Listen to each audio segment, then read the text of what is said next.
Today on our show, we have the junior novel that bridges the gap between Batman Forever and Batman and Robin, titled Robin Facing the Enemy. We've also got Tim Maxwell here of Neuverse Media, who produced this audio drama and collaborated with me on it. This is Superhero Stuff You Should Know.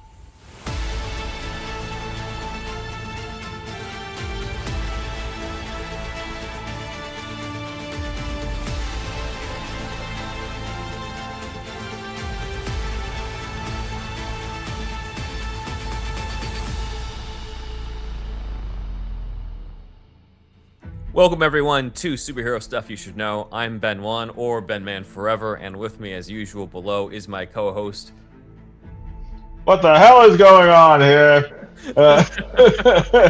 It's Alex, Stickley's #1 fan. He is, yeah. We're going to get a lot of Stickley impressions for this one. And Yeah, as well, gotta.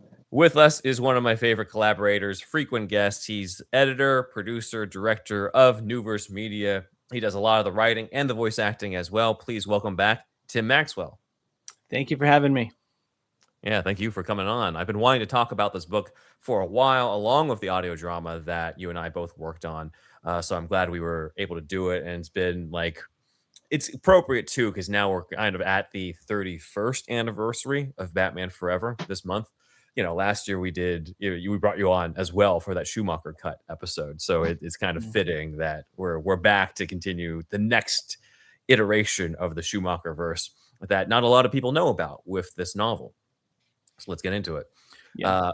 Robin Facing the Enemy, originally published in 1997 as a junior tie-in novel to Batman and Robin, written by comic writer Alan Grant and set in between the two Joel Schumacher films.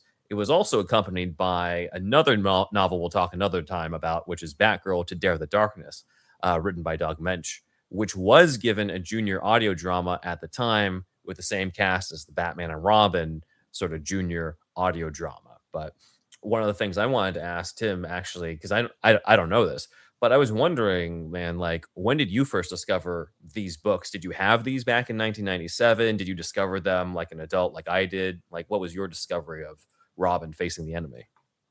Yeah, I actually did not discover this book until several years ago. Growing up, I had all of the action figures, some of the merchandise for the Batman movies in the 90s. Mhm. But when it came to books, I mean, I had coloring books, but I didn't have. I never even knew that this existed. Mhm. But a few years ago, when I was kind of, I guess, kind of shopping around for some more projects for Newverse. This was very early on. I had done Superman Lives, Batman Mhm. versus Superman, Batman Dark Knight, and I was like, "What's the next?" And then I found this book online, and I read it, and I was like, "Well, first and foremost, when I found it, I was like, oh my gosh, I didn't even know this existed," and I got really Yeah. excited because, I mean, it's one of my guilty pleasures is Batman and Robin. As you know, Mhm. as much as people hate on the movie, it's just I still love it, you know. And so finding this book was like, oh my gosh, there's more to the Batman and Robin saga, for me to experience. And so Mhm. read it, loved it, and immediately was like, I need to adapt this. Yeah. And but didn't get to it until many years later when we never talked about it, but you had mentioned it, and I was like, oh my gosh, that's one of my dream projects Mhm. is to do Facing the Enemy. And but yeah, I hadn't discovered it till probably 2021, 2022, something like that. Yeah, these are very hidden gems, Yeah. this and Batgirl. Like, I discovered Batgirl to Dare the Darkness thanks to the 1995 Batman channel. Neil there had uploaded the audio drama for that. And I was like, what's this? And then I clicked on it and I'm like, oh my God, this is like the quote unquote official final chapter of the Schumacher verse because it's obviously taking place after Batman and Robin. And I was like, oh, this is the final chapter. And then, Clooney showed up in the Flash, and I guess that's the final chapter. But like before that, it was Batgirl to Dare the Darkness. And I looked it up and I was like, oh, let me check out like where can I find this original Batgirl book? And as I was going through that research, it's like, hey, it was one out of kind of a set of three. This plus the Batman and Robin Jr. novelization by Alan Grant, and then Robin Facing the Enemy by Alan Grant. I was like, awesome. I heard the Batgirl audio drama. I heard the Batman and Robin audio drama. Surely they have a Robin Facing the Enemy audio drama, right? And then turns out it didn't exist.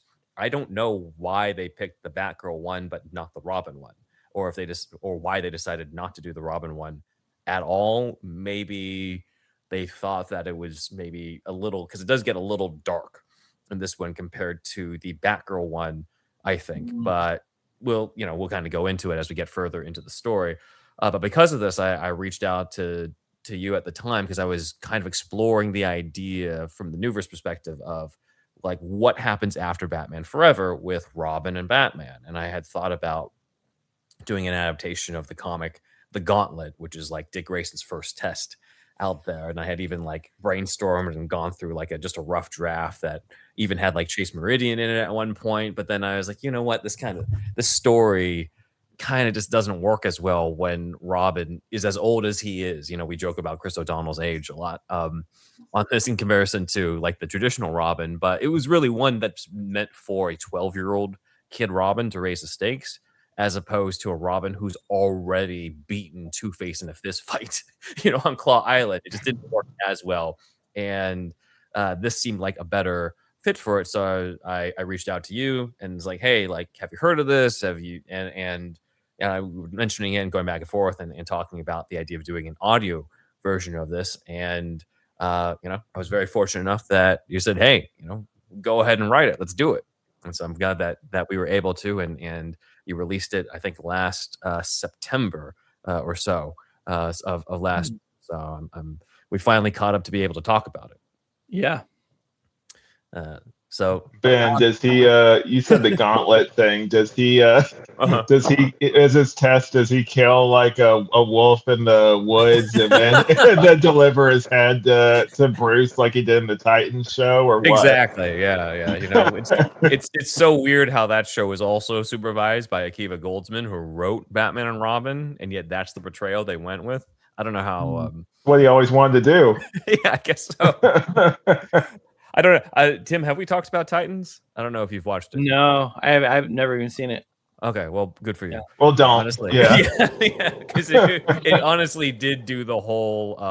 Because I've been for years, I'd be like, look, like this whole child soldier thing with Robin, like people just they really overblow it, especially when you look at something like Batman Forever. Obviously, when he's much older, but even then, the idea that this is a life that Dick Grayson chooses, not one that he's forced into. And then you look at Titans, and they're just like, you drafted me into this war, and his way of training me was to have me go out alone in the Forest of Wayne Manor and get hunted by a wolf until I brought back the wolf's head. And I was like, really? Really, Akiva Goldsman and Titans writers? Like, this is how we're doing this? So yeah, not a fan, but at least he didn't eat rats in a cave like like the All-Star one wanted him to do. So I mean, I guess small victories. I don't know. Yeah. In comparison, the Schumacher dynamic of Bruce and Dick is much tamer, still contentious, but much healthier, maybe. A little healthier, still a lot of conflicts, a lot of feuds, but still they fight every time we see them. Yeah, exactly. I was telling Alex beforehand, Tim, like, dude, I feel like the only time that Batman and Robin are cool with each other in the Schumacher verse is in the Batgirl to Dare the Darkness, and that's because Batman's conflict is with Batgirl at that point. So it's like, oh, you're the new person. Yeah, I thought about that. Actually. Amazing. Yeah, because we were talking about how in some of the interviews for like what Mark Protosevich talked about for Batman Unchained, he was just like, hey, like Batman and Robin have a feud. And I know Tim and I talked about that. And we're just like, again, that's another feud. Yeah. So like we just to be able to have the dynamic duo be the dynamic duo, like what seeing their golden age, they're like Adam West and Burt Ward days would be great. Because we haven't really gotten to see them in like in their own, you should say, like golden age, silver age, right? Of their partnership. We haven't seen that in live action since the 66 show, right? We've kind of seen this very contentious version of it, which is like a little closer to that. And then ever since then, it's been like the Titans version where he's like swearing at Batman and all this and really like doing the extreme versions. But, we'll see what happens as we go further into the movies, especially with this idea of doing Robin in the Brave and the Bold movie. Are you a Damian fan, Tim? Not necessarily. No, I can't say that I am. My wife loves them. I'm kind of like, I don't know, like it depends on how they write them. Like I liked Mhm. them in what I've read of the Batman and Robin. We were talking about this, Ben, that new 52. Was it Tomasi or something like that? Tomasi's, Born to Kill. That's a great story arc with Damian and Bruce. I like Mm. that one. Yeah. Yeah, I think there's a lot of rich drama to be had with Damien being his son, and because it does kind of feel like the stakes are higher at that point Mhm. when it is his son as opposed to the adopted son. Not to like crap on adopted children or anything like that, but it's kind of it just raises the stakes so It's much a more, different vibe. and it's a different vibe, especially, and then you've got the whole background of Talia and the League of Assassins. But I think sometimes too often it's just like, oh, this is our excuse to write this kid like a jerk, Mm. Yeah. and then that's it. So like I think something like that Born to Kill arc I would recommend too, because it actually explores a little bit deeper on the like psychology of this character who was quote unquote born to kill, right? Yeah. And yet he yearns for the approval of somebody who is his father, who is so against killing. And that's such a compelling conflict, I feel, that you don't really get as much with the others. Not even really with like a little bit with Jason Todd when there was the whole thing about whether or not he killed that diplomat's son in that 80s comic, but that That's what was the beginning of that this was kind of yeah. reminded me of a little bit. Yeah, like I think you brought this up, Alex, where the dynamic between Bruce and Dick in the Schumacher movies is very reminiscent of Yeah, Jason Todd more so than Dick Grayson. definitely. Yeah. So we start this story in the Batcave, Batman and Robin return. And one thing that I think is kind of fun in these novelizations, in both of them, both Robin facing the enemy and Batgirl to dare the darkness, is the Batcave is described to be a little bit more comic booky than the one that we get in the Schumacher movies, where it says that they do have the T-Rex. It's got the giant Joker card, I guess, with Jack Nicholson face. It's got Mm. the giant penny, which was planted in an early draft of Batman Forever, according to the Bachelors, who told us, a couple times on our show. So I thought like that's kind of a cool, like this is the closest that you get to seeing the giant penny in the Schumacher verse. He And had a lot of yeah, adventures off screen after Batman Forever, I guess. yeah, as well as in this one, they come back from fighting. I laughed at these names honestly, Boss Magoo and Dozer. Yeah. Uh, Ben, I thought that you added those names whenever like the audio thing happened. I was like, Dozer, huh? We getting kind of referential in here. oh, and as in it's like William Dozer from the Yeah, yeah, I 60s thought show. that you did that. I was like, oh, this probably Ben did this. He loves like the Easter eggs and everything. I thought you added those names. Yeah. I don't think I told you this, Tim. I was very tempted to swap those out with like actual because I looked these up and I was like, Mm. Boss Magoo and Dozer. Like in all my years of reading these comics, I don't remember those characters. It seems And the weird. Mr. Magoo, right? Surely, That's who it was based off of. surely these are obscure Silver Age villains. So I looked it up and I was like, oh, yeah, this is just Alan Grant, I guess, deciding these are the villains they fought for that, for that adventure. And I kind of went a little. I was very tempted to swap out the names Mm. for like something that was a little bit more known. Yet at Yeah. Like the same, Maroni or something. maybe but I think I came around to the idea that like, look, this is Robin facing the enemy, the audio drama, and then there's kind of a responsibility. I think Tim, you talked about this with Ian on his show on Triple Threat Comics when you guys were talking about when Ian adapted the Batman '89 movie into the audio drama for your script, where like when Mm. you say it's the audio drama, there's kind of a promise you have to fulfill of you're doing the audio drama version of the movie. If you're doing Batman '89, the audio drama, people expect Batman '89. They don't really expect something that's like super different. Mhm. And I was just like, I kind of feel like this is a change. This is something that I'll just keep the same way, as opposed to being like the ventriloquist is in the Schumacher verse. Like, like why don't we just Mhm. kind of keep it to There is a the Scarface in thing. this, you There know. is a Scarface in this though, but not the same one.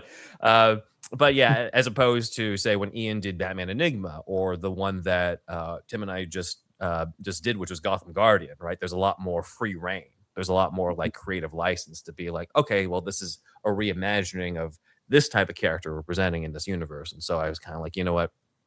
I'll try to keep some of the differences on the smaller scale and something more minor for something like this. Just like with the Batman Forever Batman 3 script, I kind of like tried to stay true to whatever was in any one of those drafts, since it is what, it was kind of called Batman 3, the original Batman Forever script. So it would be anything that was in that original Batman Forever script. Any ideas I might have in terms like, oh, this could have been really cool. Like the idea of, say, I think we brought this up before on the show, but like Robin saving Two-Face from falling at the end and completing his arc. I'm like, that's a great way to end it. It feels like it's way too different for me to throw it into something that's promised to be true to the original scripts, when that's more my idea, not their idea. So it's a delicate balance sometimes. I think when I work with, when Tim and I work on these, because I kind of feel beholden to the original, but I kind of also have stuff I add in, and it's kind of like the stuff to add in is just small stuff that I think are meant to enhance what's there, as opposed to inject my own story into someone else's story, if that makes sense. Yeah. But in the beginning here, we have this sort of argument, and I'm using, these are all the visuals that you use at the end of the YouTube version of Robin Facing the Enemy that we're pulling up here. But yeah, only a month has passed since Batman Forever, and Batman is now fed up with Robin's recklessness, as demonstrated with him going after Dozer alone. And he's worried that Robin's hot-headedness will get them both killed. So he fires Robin. And Robin's like, well, that's just fine. And then he refuses to keep living in the manor with Bruce. And so he throws the R symbol from his chest onto the ground and storms out, leaving on a motorcycle. And I do love the fact that in the audio drama on YouTube, the main visual we see is the R symbol. I thought that was a great touch, Tim. Oh, yeah. Thank you. I was very insistent with myself, really, that would be the visual, Mm-hmm. I had a similar idea back when I did the very first audio drama I did, which was Superman Lives, the Dan Gilroy script.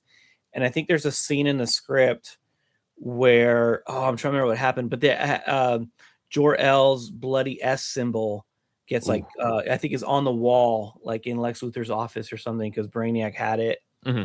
Or maybe it's somewhere. It's almost like a placard. And I was like, that would be a cool visual. But this was before I had discovered how easy you can make things with AI, and I was trying to Photoshop it, and I just couldn't do it. And so I had the same idea for this. I'm like, this needs to be the visual, is Robin's R symbol just on the ground. And so that was the process behind that.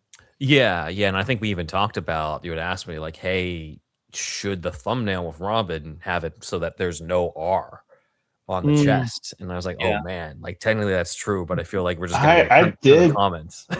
think about that when I was actually reading the book, because I was like, so there's no scene where they kind of, it's like, oh yeah, I stitched one back on or anything. So in my head I was kind of like, is he just running around without the R symbol on there? Or I know he has the little throwing things, did he just stitch one of those on? What's he doing? I think he goes without. Here's one of the things that I don't often say this, but this is one of the things I regret not adding in a part where Batman gives him the R symbol back in the final scene. I wish I could go back and do that. We got to redo this, Tim. Yeah, we're redoing the whole thing.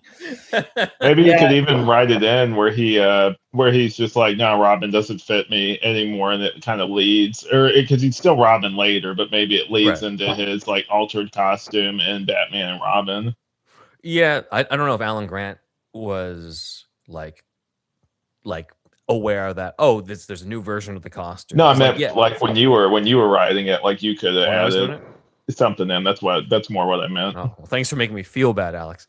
Any of these, could have brought it together. But yeah, I think it also kind of explains a little bit of why the enemy later on is like, who are you? Because it's like, well, there's no R. So poor Dick Grayson in this though, because he immediately goes on being better terms with them. So in the next one where they're just back to fighting again, he turns off his motorcycle as they're driving down that statue and everything. It's like, this guy just can't catch a break, man. Well, yeah, and he goes from living lavishly, having all of his needs met, probably eating the best food he could possibly have, to now he's poor again. Has to fend for himself. So yeah, I'm with you on that. Yeah, man. yeah. Though we do have another story to kind of explain the shift of why Batman suddenly becomes more protective of him with And Robin he's never as a with that dog. girl he meets again, man. It's just all around He's like, always you know, losing. it's a bummer. Yeah. He gets to meet Barbara later, so I think it's good. Did they become a thing though? Like, I don't know. It's left ambiguous. It's left ambiguous. My personal canon is that they end up together. Like I think Okay. there's an obvious And there's she an gets obvious turned into romantic Oracle. type of thing. Yeah, there's like an obvious romantic thing between, like, he's kind of flirting with her, and maybe she's not like having it, but I'm sure as they get to work together more, there's a little more of it. Like even in the Batgirl to Dare the Darkness book, it's not really, they're not like full on He's like together. rooting against her though, from what you told me in that one, where he's just like, "Oh yeah, now you're in trouble," basically. like it's, He does help her out. I was just joking with you, but okay. I thought he's like, now the turntables have. Yes, he's like, "Oh, you're the one in trouble now." Yeah, it's like when one of your siblings gets in trouble and you're with like with your parents, and you're just like, "Yeah, good." Yes. Or when Alfie sees that someone else is in trouble other than him. Right? Oh yeah, no. Crime doesn't take cat naps, and neither do I. Yes. Saw my other cat I was holding earlier. It's like, "Oh, what's going on? I want my screen time." Yeah. One of the things we might as well talk about now in the beginning, because obviously Batman is here, kind of, he bookends it, right? We kind of have, he's only in a few scenes of this, and one of the discussions that Tim and I had was, who is the Batman of this? Not in terms of the actor, but in Who terms is of like, Batman? not in terms of the actor who's doing the Neuverse version, but who's the actor in the Schumacher verse, who is doing this, because yes, it is presented as a Batman and Robin tie-in. So Clooney seemed like the obvious choice, but we felt, when we were staying true to the story, Kilmer was the better pick. So do you want to talk a little bit about that? Yeah. I think that Ben, I think you just wanted to play Batman in this. hold on. Bruce comes out. So you found a way to convince me. No, I'm just kidding. No, this was before that. Yeah, it makes sense that we were positioned, because here's the shift in what we did on Neuverse was, I mean, the book is a tie-in to Batman and Robin. Like obviously it's even on the book cover, the branding, he's in the new costume. Right. Everything looks and feels like Batman and Robin that era, because it came out as a tie-in to that movie. What we were doing is positioning more, we're like positioning it more as a direct sequel to Batman Forever. And so with that, visually, you're going to have his original suit, because this is obviously before he gets a new suit. But having Val Kilmer having that voice helped bring it closer to that era, which is an interesting conversation to even have, simply because, it's the same Batman, it's the same Batman and Robin duo. It's just in the movies, unfortunately, we got two different Batmans. But I think if we all had to pick which one we prefer, I think we'd all agree that we would pick Val Kilmer. I was just talking to a guy the other night that I think he told me that's his favorite Batman is Val Kilmer, which I don't know that anyone's ever told me that.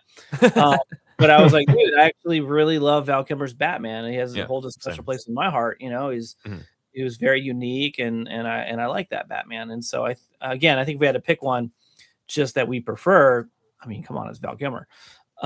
So it made the most sense on every level to go with Val Kilmer. Yeah. So, and plus I already had a voice actor, so I was, there you go.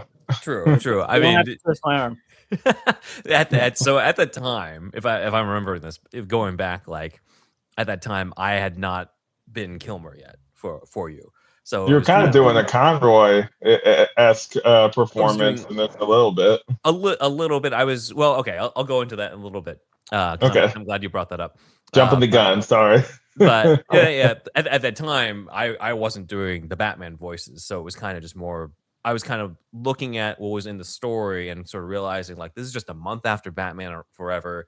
You've got Robin's costume in the book being described as green and gold, which is obviously the Forever suit, not this one that's on the cover, which is ironic since it's on the cover. we get all these mentions of Two-Face and Riddler. Two-Face even shows up in a The nightmare that Dick the has. most dangerous, what do they say? The most dangerous Dangerous of the criminals in villains. Gotham. I was like, I don't know about that. I mean, compared to Boss Magoo and Dozer, I Yeah. guess. Yeah, well, I guess. Or Penguin and Joker. I'm like, I think those two are probably more dangerous than these clowns, but whatever. Yeah. So those were kind of the other things that contributed to it. I'm just like, it kind of has the feel of Batman Forever more than Batman and Robin, and also because there's some darkness to this one, given what happens to Robin ends up having this father figure character through the story that we'll get to, and what happens to that character is a much darker thing to happen than what we would see in what felt like the world of Batman and Robin, even though obviously it's supposed to be the same world, but Batman and Robin is notoriously much lighter than even Batman Forever, I felt. So I felt that was the move.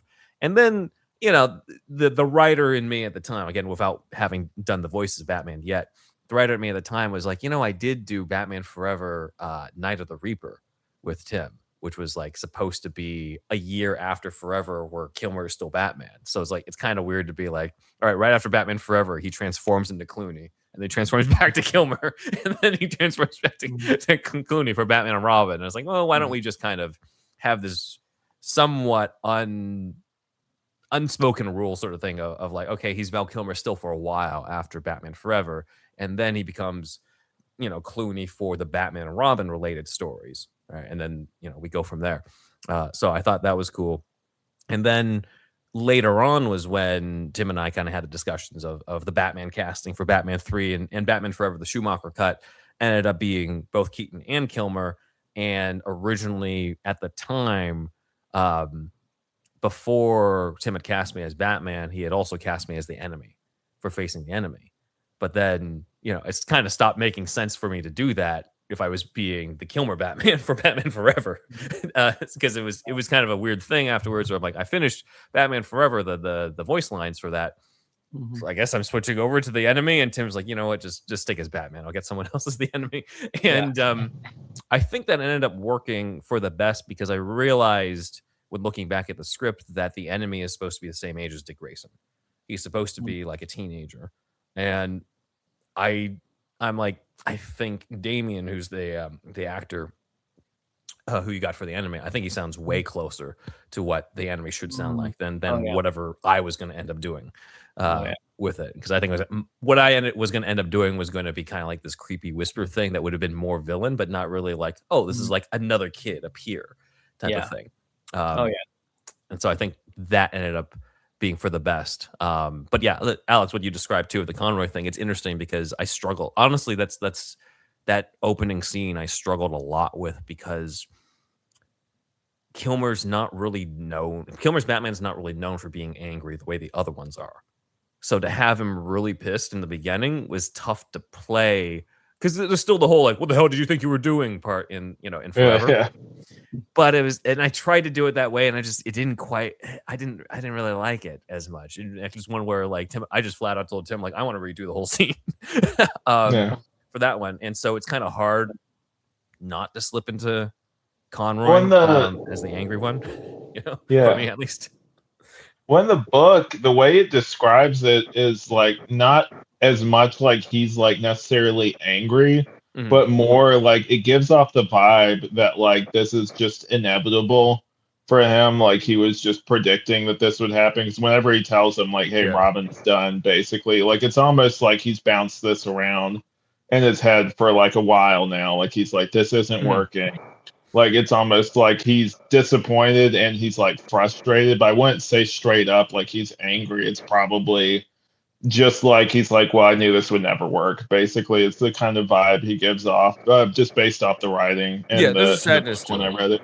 There's a sadness to it once he actually lets Robin go. I was thinking more of like the beginning. Oh yeah, before that. Okay, the beginning part when he's talking about he's talking about Dozer. That's where I was like, oh, I Magoo. Struggling. Thankfully, I didn't have to say the name of Magoo. That menace. the menace Magoo. But that was a tough scene, honestly, for me on that one. And as a voice actor, sometimes you're not completely still at the end of the day satisfied, but you do what you have to do for that one. And it was interesting also to step into that, because when I redid it, that was the first time that I had done the Kilmer voice since after hearing about his passing. So there was kind of an extra pressure it felt at the same time, because it's kind of tricky, I feel, whenever it's like, oh, like you're doing the voice of somebody who, like, people, we just mourned over, we just lost. Yeah, So it's kind of that's like, fair. is this appropriate? Type of feeling to it, but it was true to the story that we had, of course. And so, I gave it a shot, and Yeah. I think that it's cool to I have like both of them like now crossover. too. Like both Val Kilmer and Conroy now too, like a mixture Conroy of too, both. yeah. Like both of them. Yeah, Plus two Batman. And then for the casting wise too, if we're going to talk about the casting for the audio, one of the surprises that came up is that since I'm used to Tim, you've played Robin in several of these, and you were the Robin to my Val Kilmer Batman and the Batman Forever one. But for this one, you recast the role. You recast yourself with a new actor as Robin. Yeah, I did. I had recorded all my lines, and as I was beginning to edit that first scene, I was just very unhappy with how it sounded. I didn't feel like I was capturing what I wanted to capture, and it didn't feel like Chris O'Donnell's Robin, and it didn't feel like it fit, which was very strange because I'd played him before, Yeah. and I felt pretty confident. But I really, especially since this was, I mean, all my projects are passion projects, but this was a true, I wanted to do this for a while. I really want this to feel right. I want to feel it, when he's angry at Bruce, in the beginning and storms off. I'm like, I want to feel that, and I was having a hard time feeling like I could pull it off, as much as I feel like I've gotten better as a voice actor. I just still didn't feel like it felt real. And so I was like, well, let me just see if I could find someone that I think can kind of elevate the performance a little bit. And even if it's not a straight up, Chris O'Donnell, impression, I wanted to feel youthful and angsty and like rebellious, And so I just kind of shopped around, and I found this guy named Dylan, who was pretty passionate and excited about doing it. And so I think I had him like send in a demo or, like an audition. And I was like, yeah, this is what I'm going for. And so I casted him as the part, or I gave him the role. And I really liked it. I'll say this, I definitely liked it more than what I did. And I was very honest, as much as I wanted to play Robin, like, I would love to say that I was Robin in this Robin audio drama, but I kind of saw this. I wanted to say this earlier. In my mind, I see this as like the Robin solo movie that we could have gotten, because I know there was a rumor that there could have been a Chris O'Donnell Robin spinoff, like a solo Robin movie. And I'm like, in all accounts, this is it. Like, this is the Robin story, like him on his own, maybe the story isn't as big as it could have been for a blockbuster film. But almost like a TV movie a little bit, like the vibe gets, which is fine, but that's the vibe. Yeah, but I guess what I'm trying to say is like the closest we're gonna get to a Chris O'Donnell Robin spin-off story or spin-off movie. And so I wanted the Robin character to feel right, and so that's kind of why I did the recast on that one. Yeah. I was surprised, but also at the same time, as much as I loved your Robin in the previous stuff, I thought Dylan nailed it. Like I heard what he was doing with it, and I was like, oh wow, okay, I can see what like Tim was talking about getting this guy to do it, because I thought it was great. There were a lot of different moments where I'm like, oh, like he's really selling a part that I wasn't even expecting of this aspect or that aspect, especially the emotions that come later of it. So, I was like, okay, yeah, by all means, he's the star of the show. Like, he's the Robin of the Robin audio drama for sure. And it was and at great. that time, I was casting for my Superman audio drama that you helped me write of the new Superman film. And so since I was already working on that, I was thinking what else he could play. And I think I just sent him a few roles, Mhm. and he ended up playing Metamorpho in that, Mhm. and he absolutely slayed it. I know he only had a few lines in it, Yeah. but just he did really good in both of those projects. So I'm really happy that I found him and that he Mhm. played Robin in this. Yeah. Yeah. No, I look forward to hearing more from him. Yeah, hopefully I can get him back for something. Yeah. Oh, speaking of casting, though, I Mhm. know Ben, I told you this. Like, did you like? Because I kind of pictured the Joe character, and I'm sure we're gonna get to him later, as kind of like the dad from Wonder Years a little bit. Like that's who I kind of pictured in my head as like Wow. that character. Yeah, because I thought he could probably pull off a role like that. That would I have think been really cool. I think that's good casting. Yeah. Yeah. Let's Either go. that or John Goodman, honestly. Like either one. Like I was thinking, I was like, who would kind of fit this? That's like I like either one for casting. Yeah, Mhm. it's funny you mentioned that because I didn't like visually have someone in mind, you know. I think I wanted like when I read the book, I see this like all American, middle-aged to older guy that's just really kind-hearted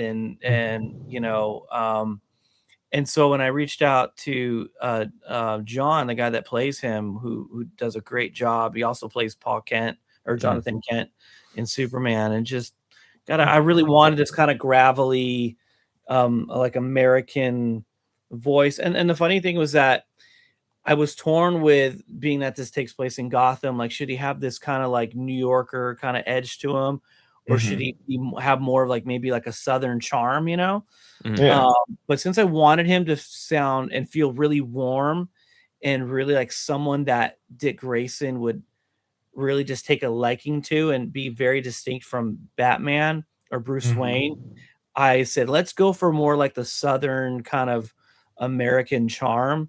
And he ended up recording his lines in both styles, which Oh wow. really showcased his talent. Mhm. And I was bummed because he kind of ended up doing the same thing for like, for Superman with a kind of Midwestern, slightly Southern voice for Jonathan Kent.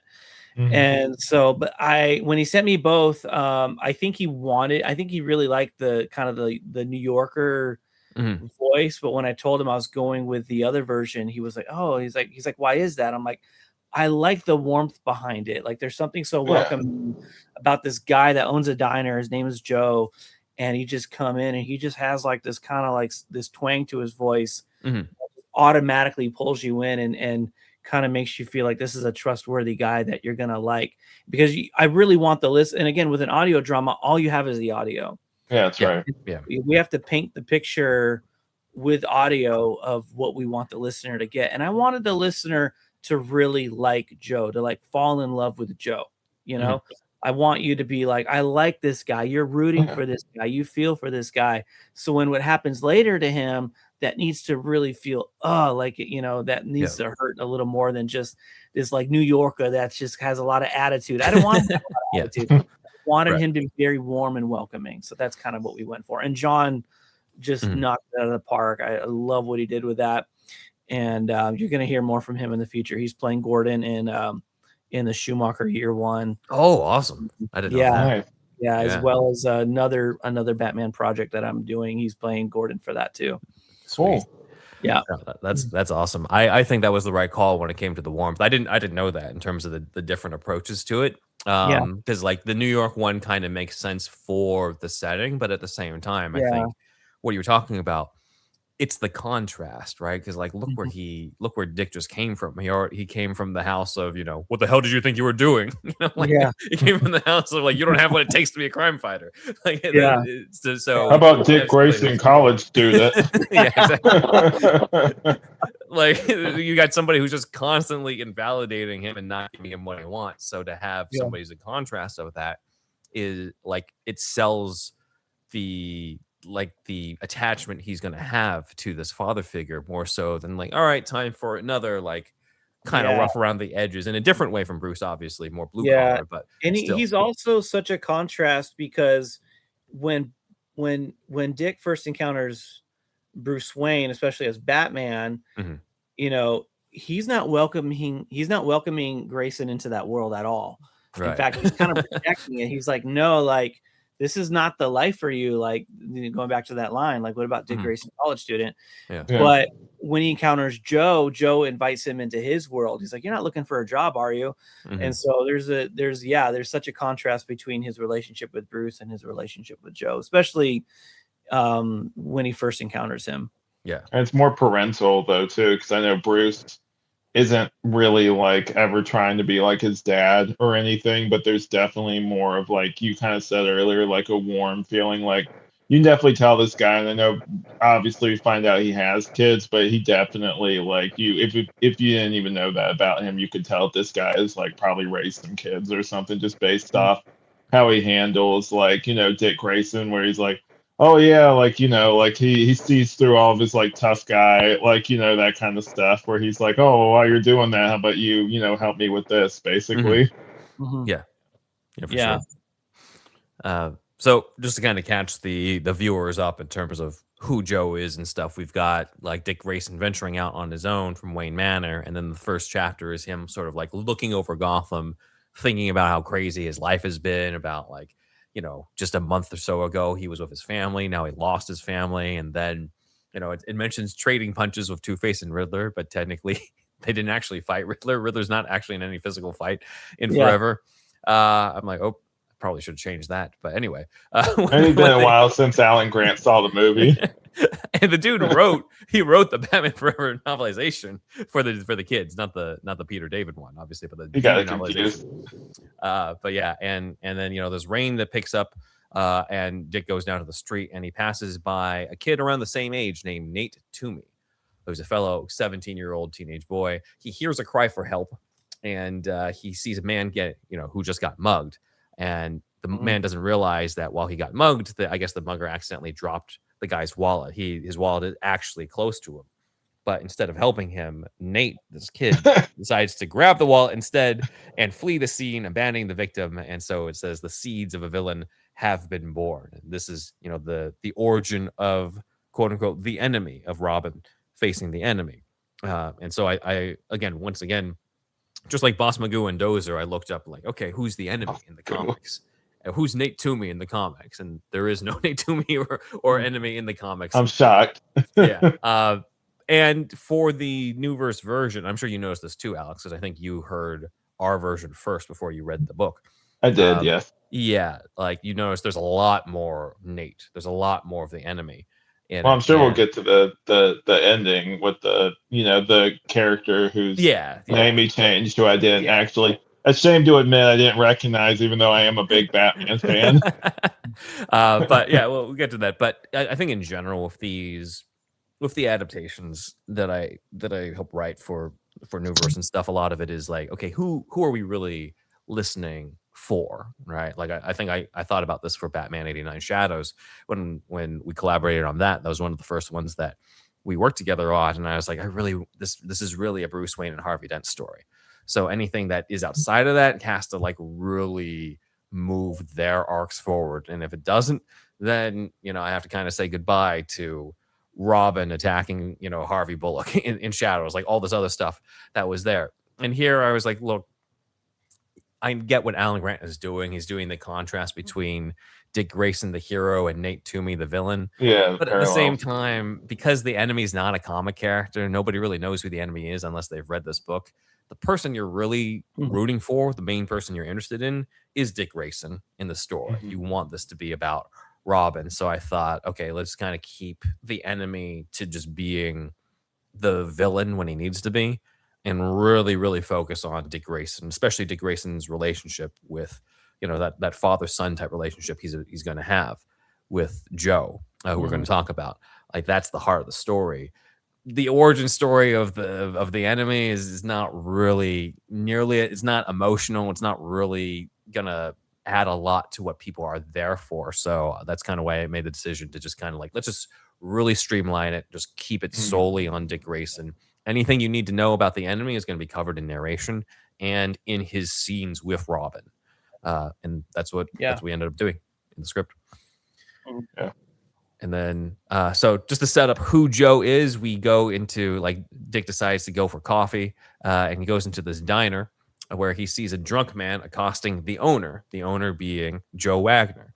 And so Dick, even though he's not Robin anymore, decides, I'm still going to do the right thing here. So he intervenes, he kicks the drunk man out, and Joe's Joe diner looks a thinks- lot more shady looking than I probably pictured it when I heard or read the thing. Yeah, I mean, it is. I like it. Funny. It's a good illustration, but yeah. Yeah, it is kind of funny thinking about like this is the Schumacher verse, so you kind of picture something that's a lot more flashy. But I'm like, like the way that's described in the book kind of fits what I think Tim had in the audio. It looks like the when they do because obviously the real Schumacher cut hasn't come out, but it looks like that thing where they do it's the Red Book edition or something where they put the dramatic lighting. Yeah. It kind of reminds me of that a little bit. Maybe, yeah. But I think it fits with what's in the book. That looks cool. Yeah. I think that it's interesting envisioning it because again, I think Batman Forever is sort of still like a darker version of the world compared to Batman and Robin. Like I feel like if you picture a Batman and Robin diner, it's a lot brighter, a lot flashier, a lot more neon than this. Speaking of neon, where was the Neon Gang in one of these books? I'd love to see them make a comeback. More development. Yeah. I don't know, an idea for the future, I guess. Yeah. You could have had them fight the Neon Gang because you were talking earlier about replacing Magoo and stuff. You could have had maybe that's the name of the Neon Gang. You ever think about that? Boss Magoo and Dozer being the maybe that's why they go by the Neon Gang then. Yeah. But Joe talks to Dick, gives him a free cup of coffee to thank him. And as they talk, that's when, as Tim brought up, Joe offers Dick a job to work at the diner, being, kind of just like, hey, are you looking for a job? And, they kind of have this joking around type of thing. And they have a good rapport. And like Tim said, like there's such a welcoming presence of Joe that Dick just can't really help but like him and decide, you know what, I'll take up this guy's offer. And so Dick now begins his new life working at this diner, which brings us into the rest of the story. So now we have Dick Grayson. He's ventured out into the world. He's at this diner. We will cover the rest of it when we come back from the break. Hey guys, if you want to hear more of us outside of Superhero Stuff You Should Know, you're in luck. Both Alex and I have shows and other work that we produce outside of this podcast. Alex, let's hear about your other podcasts.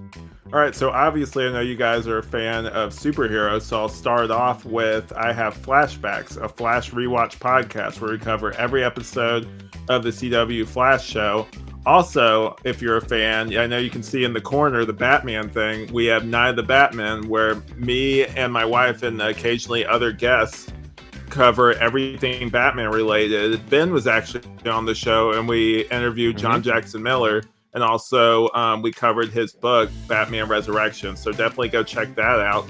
And also, if you're more into like kind of a vague kind of movie-ish show, kind of like a vague, like What Mean kind of vibe, then I have What Mean podcast, which is also great. That's just vague, like movies, TV, music, just whatever I kind of feel like covering. That has made a comeback recently, so look forward to that. And if you're into just TV in general, and especially nostalgic TV, I would recommend Review More Girls. My wife and her cousin cover it, and that show heavily deals with family, the Gilmore Girls show, and they talk about their own personal, their personal family life and also just how they relate to each other, kind of like the two main characters of that show. So definitely go check that out. Awesome. Yes, I've been a guest on both Flashbacks and Night of the Batman. I've not watched enough Gilmore Girls to be part of Review More Girls, so I don't know if I'll be making an appearance on that one, but on Flashbacks and Night of the Batman, I've been there, and it's been fun, so definitely check those out. As for me, outside of this show, I'm both a voice actor and a writer. On the voice acting side, I'm currently voicing 3 different versions of Batman on YouTube. Yes, I'm the voice of Batman in the Arkham tapes. That's an analog horror series produced by one of our collaborators, The Bat Feed, in which I play a Bruce Wayne who's injected himself with the powers of the different Rogues Gallery members, becoming this monstrous version of Batman that you see there. And I am also the voice of 2 other versions on Neuverse Creative. That's one of our favorite channels. That's Neuverse. This is a channel that produces audio dramas and motion comics where I've contributed my writing to episodes devoted to expanding the worlds of the different versions of Batman, not only adapting the movies, but also adapting unmade scripts, junior tie-in novels, or existing comics and just setting them into the movie continuity. So basically, it's the dramatized version of a lot of stuff that we cover on the show. I'm also the voice of both the Michael Keaton Batman and the Val Kilmer Batman in that. How did that happen? I have no idea, but somehow I landed it in there. Nobody's called me out as a fraud yet. So I adapted the original scripts for Batman Forever when they were produced in 2 audio dramas, one produced in the style of the Burtonverse with me as the Michael Keaton Batman, like you see here, titled Tim Burton's Batman 3, and the other in the style of the Schumacher film, of course, called Batman Forever, the Schumacher cut audio drama with me as the Val Kilmer Batman. So if you're a fan of our Batman coverage, you won't want to miss these. And if you'd like to check out my original stuff, I also self-published my own indie comics. So check out my indie comic series, Alter Ego. This is a mix of Batman No Man's Land with X-Men and The Departed. 5 families of supervillains have taken over the city, and our main character goes undercover as a henchman to eliminate them one by one. And this is now available on Amazon. I say now available. It's always been available on Amazon. That's really the only place you can get it, other than just off of me. So the 3 issues are available on Amazon. There'll be more. You can also get the variant cover of issue 1 done by Alex himself that we see in the middle right here. So this is cool. And that is my first indie series, and the other one is my manga, Musashi and Son. This is based on the real-life samurai Miyamoto Musashi, who wrote the Book of 5 Rings. If you've studied martial arts or any sort of Asian martial history, Miyamoto Musashi comes up a lot in the Book of 5 Rings. And this is the story of how he adopted a son. Think samurai Batman and Robin in this. They go from village to village, hunting down the bandits that murdered the boy's father.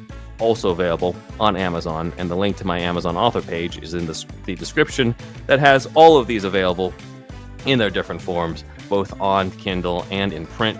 You can also get merch for both my comics at my TeePublic, which has a link in the description. You occasionally see me wearing either an Alter Ego shirt or Musashi shirt in here, or a Superhero Stuff You Should Know shirt. If you want Superhero Stuff You Should Know merch, that's in here. On top of that, I have an animated movie coming out, directed by a friend of the podcast, Aaron Quinn. It is a faithful adaptation of the James O'Barr graphic novel, The Crow, that I co-wrote with Aaron, who will also be animating, and I will be the voice of the Crow. So that's our plugs. Check those out when you can. And we're back.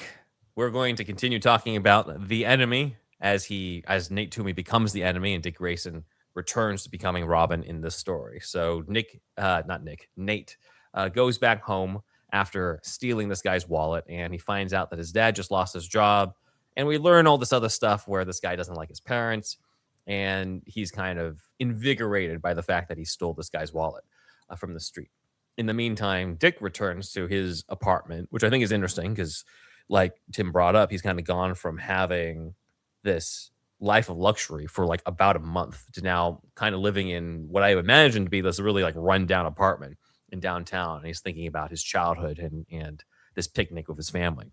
And maybe he lives in that same apartment complex that Catwoman lived in. No, Catwoman lived in Batman Returns, or maybe even the Enigma one. Who knows? I was picturing that cupboard that Jim Carrey lives in Batman Forever. I'm just like, that's it's got the same apartment. Yeah, it's got the same little guy in the corner with like the little yeah. That just comes with the apartment. Yeah, exactly. Let's see. So next chapter, Nate Toomey starts spending his money from that stolen wallet. I guess there was a lot of money in that wallet, but he starts spending the money. It was the 90s. Yeah. Yeah. You get $50. This will buy me so much. I'm rich. Yeah, pretty much. Yeah. So he decides to continue being a criminal, and he's inspired by this poster with a lion on it, and decides he's going to be a predator. He's going to be the lion. He's going to hunt after his own prey and mug someone. And as he's on the prowl, he sees the silver limo around and thinks about, rich people. They don't have to worry about anything. And of course, inside this silver limo is a rich guy who's worrying about someone, and that is Bruce Wayne worrying about Dick Grayson. And I had moved this scene earlier up into in the audio drama because I just kind of felt like there was a little bit more tension to the idea of, what could have happened to Dick type of thing at this point. And to kind of keep Batman sort of in like the beginning and end type of thing, as opposed to like, oh, like he shows up again. There's kind of an expectation, I feel, to like him being a recurring character more if he shows up later, as opposed to just being at the beginning. But yeah, in this car, Bruce is worried about Dick Grayson. He's worried about Dick squandering his potential and leaving the manor. And Alfred sort of brings up, he's been trying to call Dick multiple times, but sort of assures him that, it's, hopefully it's not the case where Dick has just completely left the city. And in the meantime, Nate Toomey creates He misses Dick. He does miss in the meantime, Nate Toomey creates a mask, dons it along with a long rope and his own grapnel hook, which is important because it plays a role later on. But he decides to call himself the Enemy. And then we kind of continue this interconnected story where we've got the Enemy growing as a villain. He performs his first masked mugging on a woman. But then we cut back to the diner where Dick rescues Joe from a guy named Scarface. Not the dummy, though. It's too bad.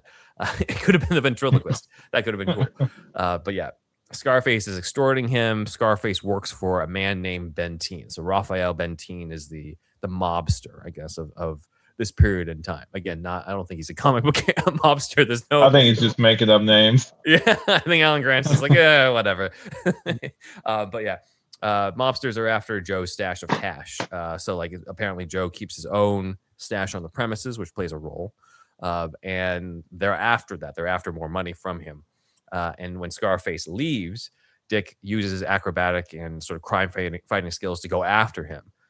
Scarface doesn't like this, and he draws a knife on Dick. And they kind of have a little bit of a fight. Dick disarms him and sort of gives Joe an opportunity to be like, hey, this is the guy who's been extorting me. But Joe pretty much says no. He figures this guy's just going to get away. And Dick lets Scarface go for warning. And is also kind of just like, hey, like, why, like, how come? Like, why do I have to do this? Why let him off? And so Joe shares that, like, pretty much nothing's going to change in Gotham. And at the same time, kind of confirms that, yes, the mobsters are after the stash of cash that he has. He's been saving up his tips for a trip to visit his daughter. And his daughter apparently is in Australia. And so he wants to take a trip over there, visit his family. He has a grandkid. He hopes to take time off and let Dick run the place while he's gone, which is why it's so important for him to have hired Dick in the first place. He needs somebody he can trust. And again, this type of stuff really does, like Tim was talking about, make us feel for Joe. Now we have a family connected to him. We have the underdog aspect that he has to save up tips in order to even go visit his family in the first place. And the fact that he's kind of been victimized by these mobsters at the same time all kind of adds more and more to it. I think that's one of the strengths to Alan Grant's story is Joe, really. Like, I think Joe's really at the heart of the story. Joe and Joe's relationship with Dick. And then next chapter, Nate Toomey decides to lay low and ends up in Joe's diner as another patron, where he sees another of Benteen's men named Shiner threaten to extort Joe for his stash of cash. We have all these guys trying to extort Joe. It's too bad. But yeah, Dick, you kind of combined these whenever you did your adaptation. Yeah, I just felt it was getting a little too. It was getting kind of repetitive. Of just like, okay, this guy shows up, and I'm just like, why don't we just make it one thing and just make it Benteen? Oh, well, thank you. Yeah. But yeah, Dick tries to step in again. No offense, Alan Grant. Yeah. Dick steps in again, and this whole thing kind of gets interrupted by a phone call from Alfred at the diner. And Dick tells him, hey, this is not a good time, and ends up going outside of Shiner and the goons, where Benteen, the big boss, is waiting in the car outside. Dick beats them all in a big fight and even wrecks Benteen's car by ripping off the side mirror and using it as a weapon. I enjoyed that. Yeah, me too. Police arrive, and Dick realizes he may have been a little reckless in how much he was fighting and giving himself away, since the cops can't believe he beat all these guys. He should have pulled like a Spider-Man and stumbled immediately after that, tried to make himself look like it was just a fluke or something. Like, I don't know. Kid's like, hey, mister, how'd you do that? And he's just like, eat your veggies. Yeah. So my mom tells me all the time. Yeah, but yeah, we did condense this into one sequence, and we just kind of kept it to only Benteen as the speaking role, because I kind of did that sort of knowing, Tim, your position as like, hey, like you got to recruit people for this. Sometimes it's not worth it to recruit somebody to just have one line as like thug number 2. All right, thank you for your time. You know, absolutely, yeah, and we do that all the time when we're adapting something like a screenplay. You have, yeah, you a have bunch to. of characters, and you can merge characters into one character. You can omit characters and have narration maybe cover if they even need to be addressed, but what we're doing is we are, in a sense, because if we're gonna, because the other option is just do an audiobook and just read through the whole book. But that's not what we're doing. We're compacting something into what's maybe around 55 minutes, something like that. And so yeah, what you did with it was genius, and kind of condensing it into what we have on our channel, which is the audio drama version, which is a good interpretation. We are interpreting the book, and going back to what you said earlier, yeah, we don't want to take it and mess it up in such a way where it's no longer carries the heartbeat of the book. It needs to be, oh yeah, I remember this from the book. We're not changing names, we're not doing stuff like that, but we are condensing it to an audio experience, which is different. So yeah. I gotta say, one of my favorite humor moments comes from Randall Wong, your actor who played the cop who shows up, because I just love his delivery when he comes in and just like, all right, we're gonna need your driver's license, your birth certificate, your library cards, which I don't remember writing the library card part. Yeah, it was funny. When I sent the script to the actor, I threw that in there because I knew I was gonna have like in the audio, I was gonna have him kind of trailing off to where you kind of like hear him walking away with the guy, Yeah, so that must give me like Bullock vibes a little bit, honestly. Yeah, maybe and it's him. What's that? I said maybe it's him. We don't know. It's a cop. Well, I stole that library card thing. I got the idea from The Dark Knight Rises, when I think John Blake says to Gordon, hey, when you and Dent clean up the streets, you cleaned them up good. Soon we're gonna be chasing down overdue library books or something like that. Nice. So that's kind of where I got that idea from, just to, nice. Because I needed a little more line there just to trail off as the cop is carrying taking the guy away. Oh, you mean the part where Gordon wasn't trying to fight the mob? Yeah. No, I thought that was a great touch. And we add such character to somebody who doesn't even have a name, right? But I think some of the things that we miss about older movies are sometimes there would be these side characters who kind of stand out, or you're just like, oh yeah, remember that guy? Remember when that woman said that one? And they only have like one line, but they're like memorable. And I think, I think that cop is like that for this audio drama. There's I don't want to like go off topic, but I totally know what you mean, because I think it's Dumb and Dumber. There's a scene where this guy is waiting for the phone booth or something, and he says something like, "This is where it all ends, at a phone booth," and then the guy in the phone booth like clocks him, just punches him and knocks him out. I think it's Dumb and Dumber, if I'm thinking of the right movie, but I'll never forget that scene, and I quote it all the time. This is where it all ends, phone booth. Right. Yeah, it's those type of moments. I'm like, oh man, we kind of what you gave to that guy and what Randall added to it, in his delivery, like really, really added that. Otherwise, it could have just really been played like a standard cop, being like, all right, hands behind your head, like all that type of stuff. But like, really added a little bit more to it. Yeah, I'm really glad you noticed that part. So yeah, I loved it. But yeah, Joe talks to Dick about the unfortunate reality that these mobsters will go free and that Gotham citizens are just too scared to be witnesses. Sure, there's Batman out to protect them, but he can only do so much. He's, after all, just one man. So Joe can also tell in talking to Dick about all this that, hey, like there's all this stuff that Dick is, hasn't really opened up about in terms of his past. And I'm sure Joe kind of suspects that there's, a little bit more that Dick's investing into these encounters with the mobsters than he's letting on, in terms of like why he cares so much, or why he's able to take out, I don't know, like 6 men by himself, that type of thing. And he hopes that Dick can open up to him. I counted 7. Mr. Wayne. And it does make you really feel like, oh man, like if only Dick could tell him, hey, like I lost my family. Right. was fighting crime. I nearly avenged my parents, and all this type of stuff. And if there's anybody in this universe who could have provided that sort of warmth to him and understanding, it would have been Joe, right? I feel that, even if it's like, oh, it's a world that he doesn't fully grasp or live in the same way that Bruce does, but it's that warmth there that I think Bruce, even in his more evolved form at this point in his story, is still kind of somewhat cut off from. Yeah, and I think it gives Dick this unspoken yearning Mhm.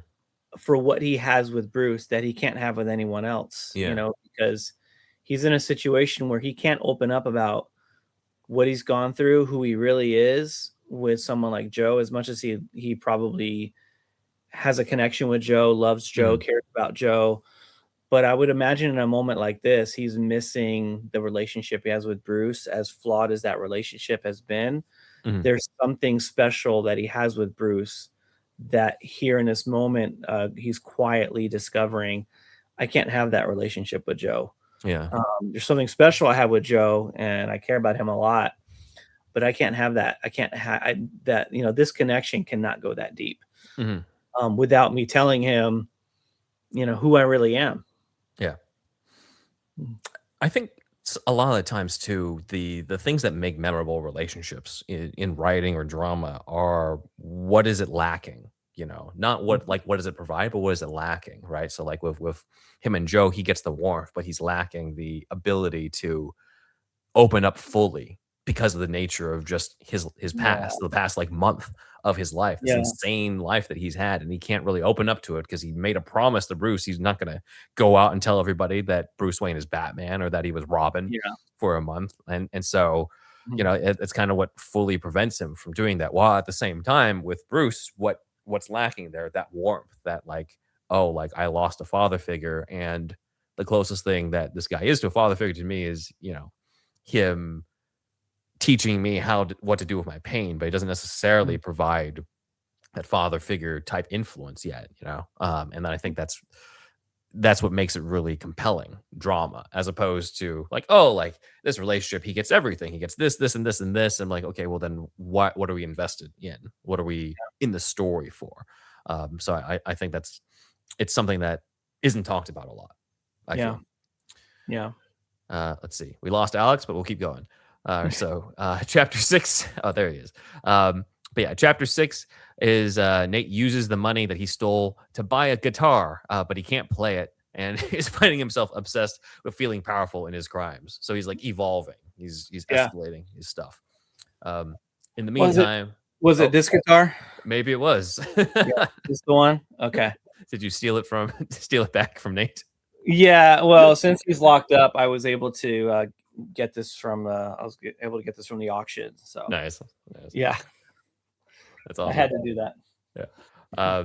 But yeah, back to the diner, and Joe's thinking of having a gun for security, and Dick's kind of like, hey, like I'm not all for that. And he tries to talk Joe out of it because he has his own bias against guns after seeing Two-Face shoot down his family, which I thought was a really cool beat from a writing perspective, because you're not really going to see a Dick Grayson who has that aversion to guns in the same way in the traditional version, because that guns weren't involved in the death of the Graysons in the comics. It was the acid that was on the ropes. Mhm. So that's another connection, right? That Dick and Bruce have, at least in this continuity, is they were both gunned down. Both sets of parents were gunned down. Which creates its own set of like trauma around gunfire for them. Yeah. So I thought that was a good touch from Alan Grant. Mhm. Dick then returns Alfred's call to catch up with talk about visiting the manor again.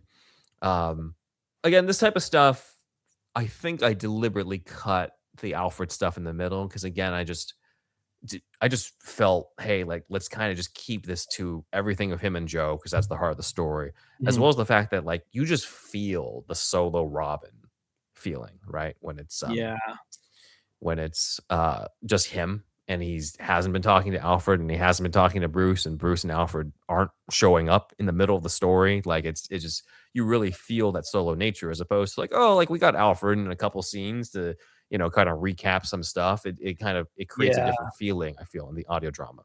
Yeah, because there's a scene in the unproduced Batman Dark Knight script Mhm. where there's kind of a similar situation happening where Bruce and Dick are not on really the greatest terms, and they're not really Mhm. working together, and Dick's kind of off on his own. And there's a scene where Dick calls to talk to Bruce, and Alfred answers, and Alfred says, "Hey, you're not out of money already, are you?" Mhm. So it's like they're still supporting Dick. He just doesn't have that. He's not living in Wayne Manor, not really working as a crime fighter with Batman, but still supported by them, and being taken care of when it comes to his living situation and his college Mhm. tuition and all that stuff. But this is something where it's like, there's a disconnect in every regard. There's no Right. communication, there's no money, there's no Mhm. support. He's on his own. And so you're right, when you remove that, you feel that, he's all alone. Yeah. Yeah. Yeah, for sure. So I think it added to that. It's kind of nice to read it in the book, but I think we made the right call there. As much as I love, the Alfred actor, Mhm. especially being able to play off of an Alfred from the Batman voice actor's perspective, but it was just like staying true to what is the story, what's the heart of the story, and I think that isolation for Dick and what he has to discover on his own was really important. Mhm. So that's why we made that choice. Nate gets picked up. Nate Toomey is, continuing his evolution as the enemy. He gets picked up by the cops who are suspicious about him spending so much money after reports of there being a masked mugger going around. And so Nate finds a way to talk his way out of it and decides to go on a bigger score to get even more money as well as get his own lair in case the cops try to track him back home to his parents' house. So he's still sort of evolving at that point. Uh, let's see. Then he sort of creates this hideout out of an abandoned building and decides to target Joe's diner for the secret stash of cash that he heard about when he was there. And Mhm. since he knows that you've got this sort of trained security guard in Dick Grayson, he stakes out the place for when Dick takes a night off. Um, and that pretty much comes fairly quickly when Dick goes on a date and Nate Toomey sees the opportunity to go into the place and don the mask of the enemy. And in his alter ego, he has broken in and he threatens Joe into giving him the money.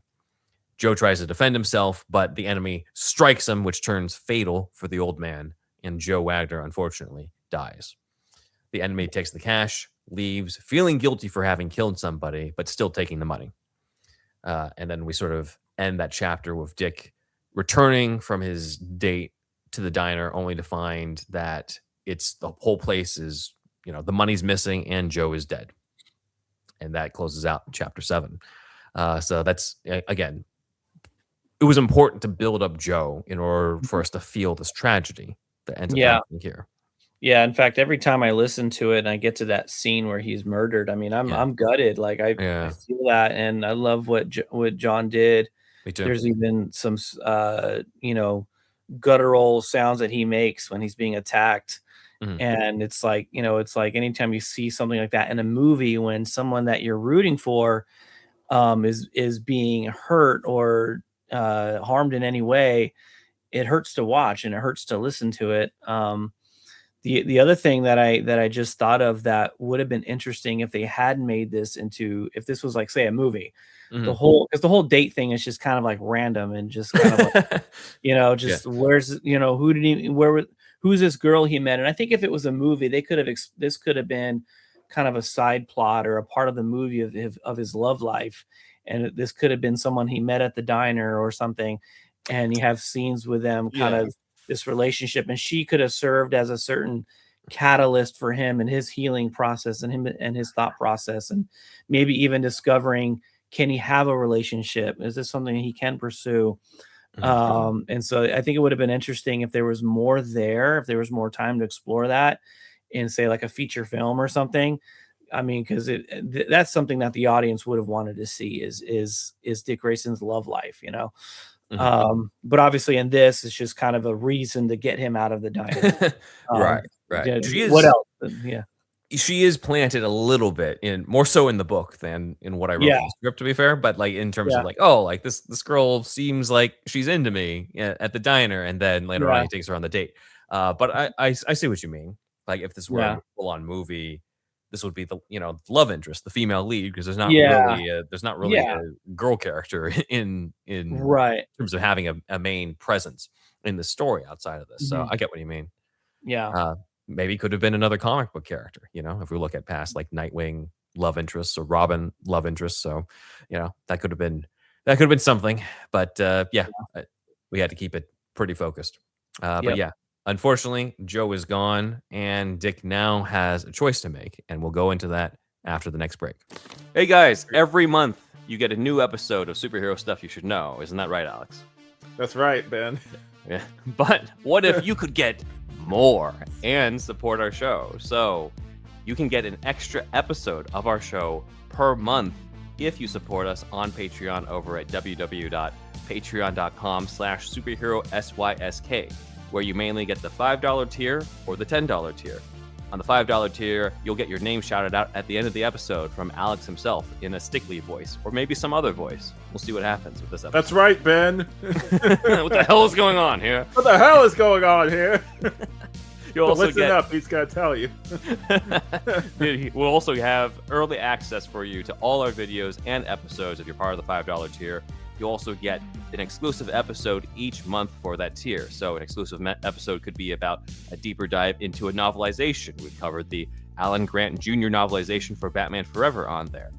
We can also cover comics or alternate history of comics. We've done like the what if, in terms of what if Jason Todd had survived a death in the family. We have reviews. We sometimes cover news. We sometimes do deeper dive into smaller things. We had a whole 2.5-hour episode on each of the characters who showed up in the mural of the Hall of Justice in James Gunn's Superman. Though I gotta say, that's probably like our highest viewed Patreon episode, looking at the views there. Yeah. Or it's the same guy who just couldn't get enough of our talk about the Ghost of Flanders. You know who you are. So on the $10 monthly meetup, you'll get the meet and chat with Alex and me about all the latest superhero news, movies, TV shows. This is a virtual meetup in a Zoom setting that we usually have on like a Wednesday night. It's not in person. Sit down and talk about it. It's not in person. Sorry, we can't fly us all over there. You got to pay a lot more to Patreon to do that. And in some ways, the other perks you get on the $10 tier is you get to influence the show in some ways. We give you sometimes the options of a poll to vote on things like thumbnails or even what episodes to cover, and you also get the opportunity to submit questions for future guest interviews that are in the StreamYard setting that we're doing, where we have enough time to cover everything. So if this is an interview episode you're listening to or watching right now, there's probably some Patreon patrons who are able to submit some questions for this one. So check it out. And if you want to help us out, but you can't afford an ongoing monthly Patreon subscription, totally understand. That's okay too, because we're also selling collections of Patreon exclusive series. These are playlists of the $5 tier episodes curated by myself that are kind of sold individually. You don't have to sign up for a subscription. You can just have a one-time donation, and you can have it per each playlist that you want to get. We have playlists of deeper dives into things like the Tim Burton Batman films, of course, one of our specialties. We've got the movie magazines for Batman 89 and Batman Returns. We covered those. We also have an episode-by-episode deep dive into the Penguin show. If you love that show too, like I did. How much does it cost, Ben? $100? $200? $100 per episode. No, it's not $100. It's more like $12 for the entire thing. That's a bargain. Yeah, for what used to be months and months of Patreon episodes, I put them all together for you just for $12 or so. So you can just donate $12 and get all that content and not have to worry about a monthly subscription. So check that out. And Alex says that it's a bargain, and he would know because he also, before he became co-host, used to be a fan who was a Patreon patron who was donating and was an audience who was part of those episodes. So that's right. Thank you, Alex. Now, what if you like the show, but you don't just want more content?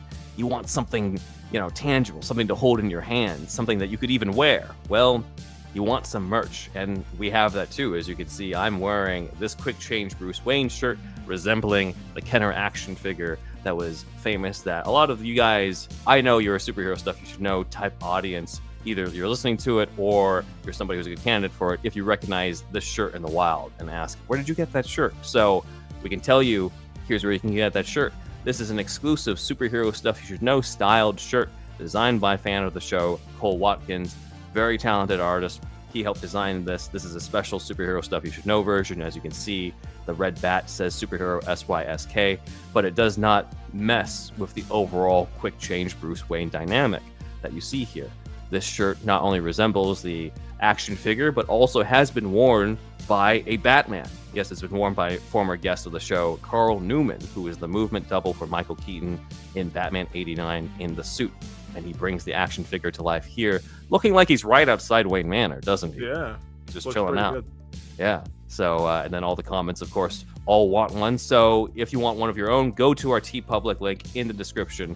Go to the link there. You can scroll down. You'll see a variety of different options you can have. It doesn't just have to be this long sleeve shirt, though most people will go for that because it resembles the Michael Keaton action figure the most. But you can also get this design on t-shirts, stickers, mugs, and at the same time, you could also get the same stuff from the logo that Dan designed. Yes, our new logo from Dan of Superhero Stuff You Should Know. You can get that type of merch on TeePublic on the same types of things, either tank tops, hoodies, mugs, stickers, hats. They're all on there on the TeePublic, as well as merch for My Comics, Alter Ego, and Musashi and Son. So any of these will help basically the show, and it's money that you pay that does not go into us spending it on batarangs or things like that, or this grappling gun and that type of stuff. It goes to paying Dan for the work he does for us. He's our producer, our editor. He does a lot for us on here, and the money goes to him as well as goes to the StreamYard subscription that we use that enables us to record in this way. So please get yourself some more of our show, get yourself some merch, and support us if you can. And remember, you gotta have your Superhero Stuff You Should Know merch while you're watching Superhero Stuff You Should Know. That's right. It's not a Superhero Stuff You Should Know episode without a Superhero Stuff You Should Know ball cap. That's okay. They can get it next time, Ben.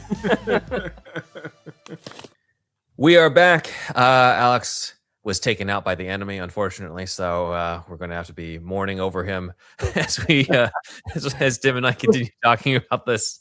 Where's Joe and no Alex? No. Yeah, I know, right? We have to avenge him. But yeah. So chapter 8 starts, and we do get a different cop than the one earlier, and this is, I did not put him in it because it was one where there were, like, again, we were trying to just get to more of the story at this point. But in the book version, there is Lieutenant Stanley Kitch. Basically, he's just named Lieutenant Kitch, but this is pretty clearly a nod to Stanley Kitch from the comics, who's a detective on the scene to investigate Joe's death. Stanley Kitch is a comic book creation from Alan Grant, with art by John Wagner here. So I'm fairly certain that this is Grant plugging in his own creation, which kind of makes me wonder, I'm like, how come you didn't do that with some of these other characters, like Boss Magoo and Dozer? But anyway, he first appeared in Detective Comics 596 through 597. First scene being like he's in this office with Commissioner Gordon and Batman, and they're investigating this case where a college kid was, attacked, and he was attacked on film. And so they're trying to investigate, like, who's filming this, who's randomly attacked, like, why was this done, type of thing. And Kitch moves on to be part of other stories later on. I think he's in Nightfall and No Man's Land, some the major 90s comics for Batman's era. So that's that's kind of where he comes from. He gets a nice little cameo in here. But I think another reason was for the audio drama, at least I decided, like, none of that exchange really added much to the story. We kind of already knew that there wasn't going to be much that they could find. So I didn't think we needed to bring in a whole actor just to tell us that information, as opposed to having the narration cover that. Yeah. So then Dick visits the cemetery where he sees his family's graves. And it's specified in the book that it's his parents and his brother. I did remember as I was listening to this that we had the original script that we were adapting for the Batman Forever one, where it was also the sisters. So I kind of wish I threw in some other stuff in there, but oh well, for continuity's sake. But Dick is mourning over the loss of his family because obviously this reminds him of it, and he's thinking about that. But thankfully, we're not in the same position because Alex has returned from the dead. We said the enemy took you out, Alex, earlier. Jesus Christ, guys. Everything good over there? Yeah, let's just keep going, man. We got All right. to show like he's got to get back. Speaking of families, he's got to get back to his family. Yeah, So I know. let's Yeah, get this yeah. show on the road. All right, cool. But yeah, Dick thinks about why Batman fights for such a lost cause and realizes that without Batman, more innocent people like Joe would get hurt. So that's when he decides to become Robin again. He's had his costume since he left Wayne Manor. He still has it and decides it's time to get back into the fray. So, chapter 9, you got Nate Toomey still on the run from having killed Joe, but Dick is investigating this, suspecting Ben Teen, the mobster, and kind of blaming himself, thinking that, if he hadn't interfered, maybe Joe would still be alive. But he decides to come back as Robin. Again, he doesn't have the chest emblem, I'm guessing, but he attacks Ben Teen's condo to find out who killed Joe. And Ben Teen gives him the heads up that he's been hearing about this masked mugger calling himself the Enemy. And the suspect is this kid named Nate Toomey, who got picked up by the cops at an arcade. So Robin goes to that arcade. He does his own detective work based off of what Batman taught him, and eventually leads him towards this idea that, the Enemy must have a hideout. It's probably that abandoned building. Now, there's detective work and there's guesswork, and I think Dick kind of just gets lucky here, honestly. But, he ends up arriving to confront the Enemy, and the Enemy's already set to leave Gotham. And that's where they get into their first fight, Robin and the Enemy. The Enemy sends Robin falling over the edge and ends up escaping. And Robin has to use acrobatics in order to stop his fall by swinging from a flagpole and getting to a pipe. And as he's kind of just like hanging there, he feels like a failure because, he wasn't even able to stop this guy. He wasn't able to catch the killer of Joe. But then he asks himself, what would Batman do in my case? And he encourages himself not to give up and to keep going. And he uses more detective work investigating the Enemy's hideout in chapter 11 and thinks about Batman's advice about what to do for detective work and ends up finding a sketch map with all these trains on it. And it gives Robin the idea like, hey, like the Enemy is going to try to take a train out of the city, which then leads to this really awesome train fight. Right? He tracks the Enemy down. They end up having a fight on top of the train. This is where things get really cinematic if we're going to make this the Robin solo movie, as Tim was talking about. And it's a cool fight because the Enemy has a grapnel hook. Right? It's not just like, he just has his gun and or whatever. He actually has kind of a cool gadget on top of it. So there's this back and forth. There's this fight. And the Enemy asks who he is. And Robin says, I'm Robin. Remember the name. I stop people like you in their tracks. And I changed it a little bit in the audio drama because I just thought it was really cool to have Robin just say, I'm Robin, just like there's I'm Batman. And I thought, why don't we just make it like that instead?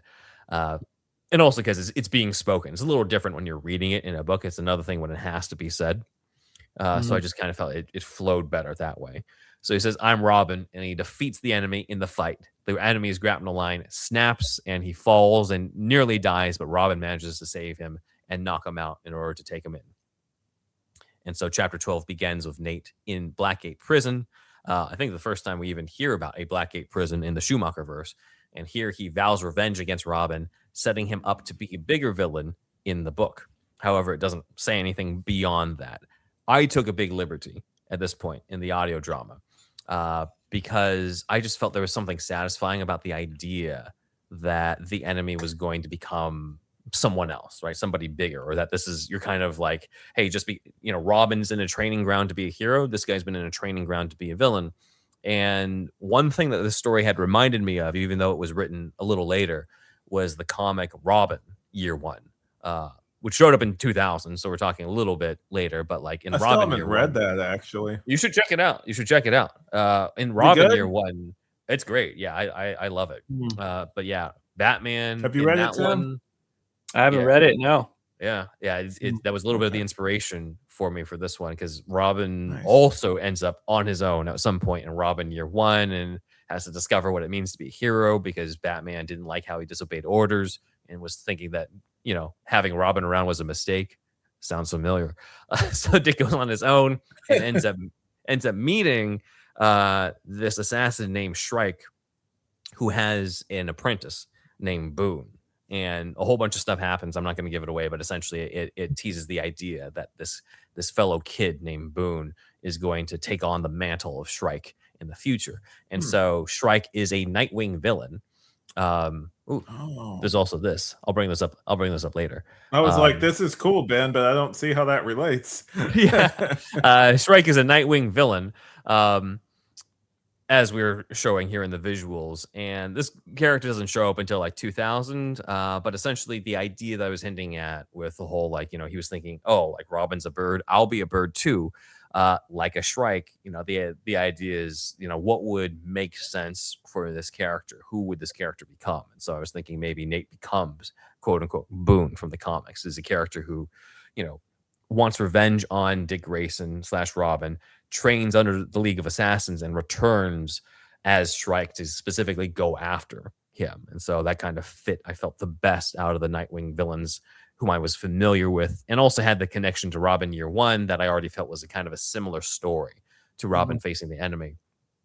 I'm a little bit particular though about, like, if I'm doing something that's in the 89 universe, it should be something that would have existed at the time. So like I kind of broke my rule a little bit on this one, because Shrike shows up a little bit after Robin facing the enemy, but at the same time, Nate doesn't become, I don't say that Nate is Shrike. He doesn't come up with the name Shrike. He just says like a Shrike. So like, it's the idea is that he'll eventually face the Chris O'Donnell Nightwing, in sometime in the 2000s. What is a Shrike? Like, is that maybe like a type of it's a bird? Or yeah, it's another type of bird. Okay, I didn't know that. That's why it confused me at first. It makes more sense though. Yeah, that's why I was like, maybe some other type of bird, because I thought that would like make sense as a line of thinking.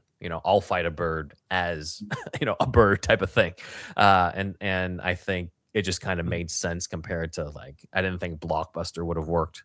I didn't think there's another Nightwing that's like more of an anti-hero villain type Nightwing. It's about NITE.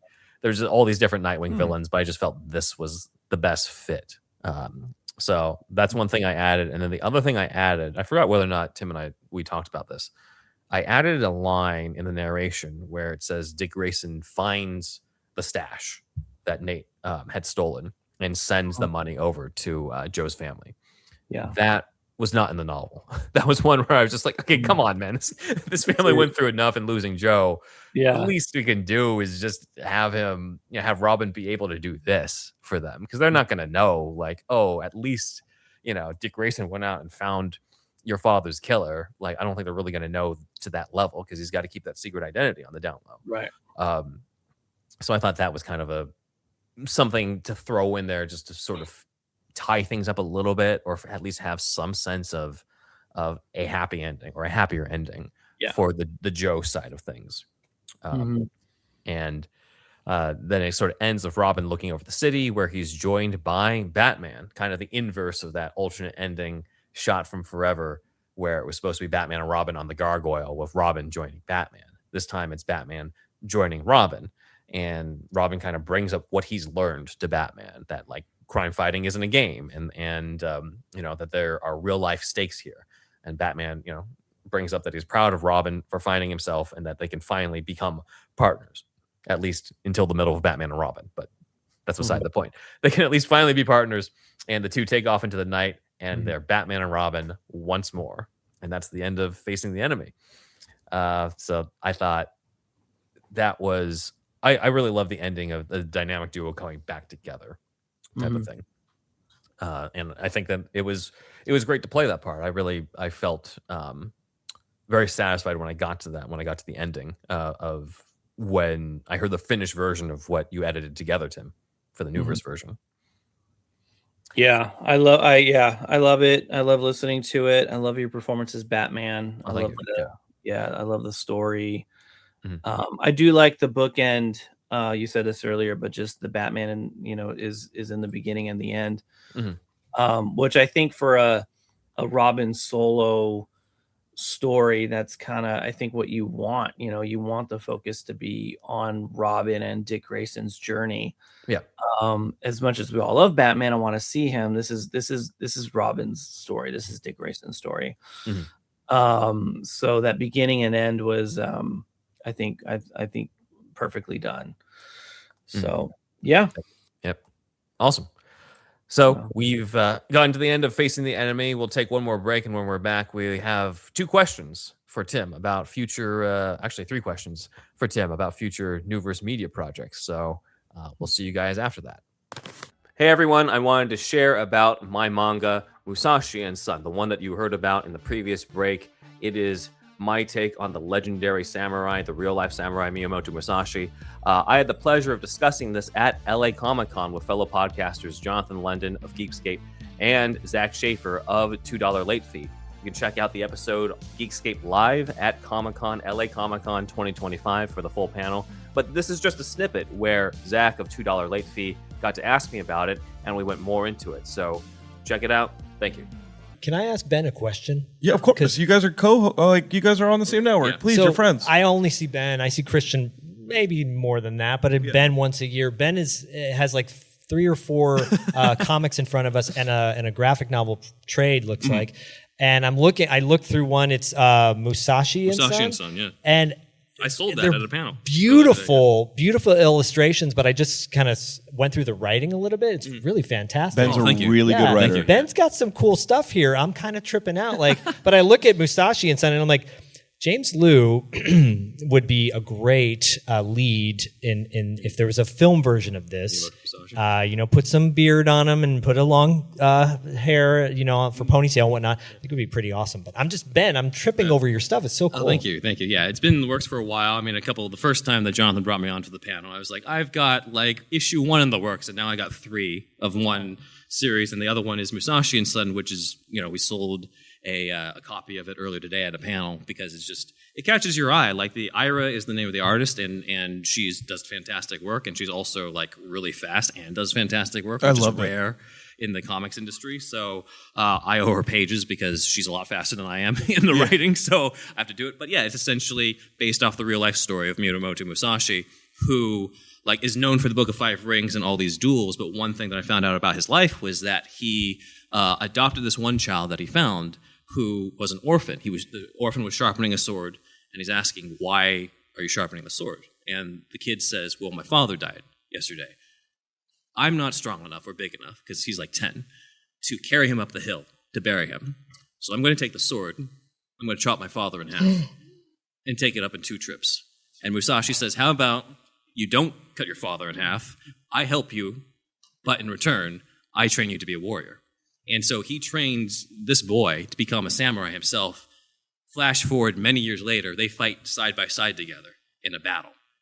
We don't really know what happens in between. So this story is about how that came about. Wait, hold up. Is this folklore or is this actually... This is the folklore. This is the legend as it's told, This is the legend of Musashi. This is a great story. I'm going through, here are the details of that, where you have a child whose father is a fisherman, a farmer. He's someone who's been shown affection the way that we're used to. But Musashi, his only way to show that he cares is to teach a kid how to kill somebody. Because right here in this panel room, Zach's son is sharpening a sword that was given to him by somebody on the Comic-Con floor. And we just need Zach to keel over. And we can see if Bodhi... James Liu will come over. We'll see if Bodhi wants... Hey, Bodhi, you want to split your dad in half? I ain't training you to do nothing. And if there would be a role for Steven Seagal in the film version, everything we've talked about would actually I'm all for... one thing. I loved working with James Liu. I'd love to work with James Liu again, but...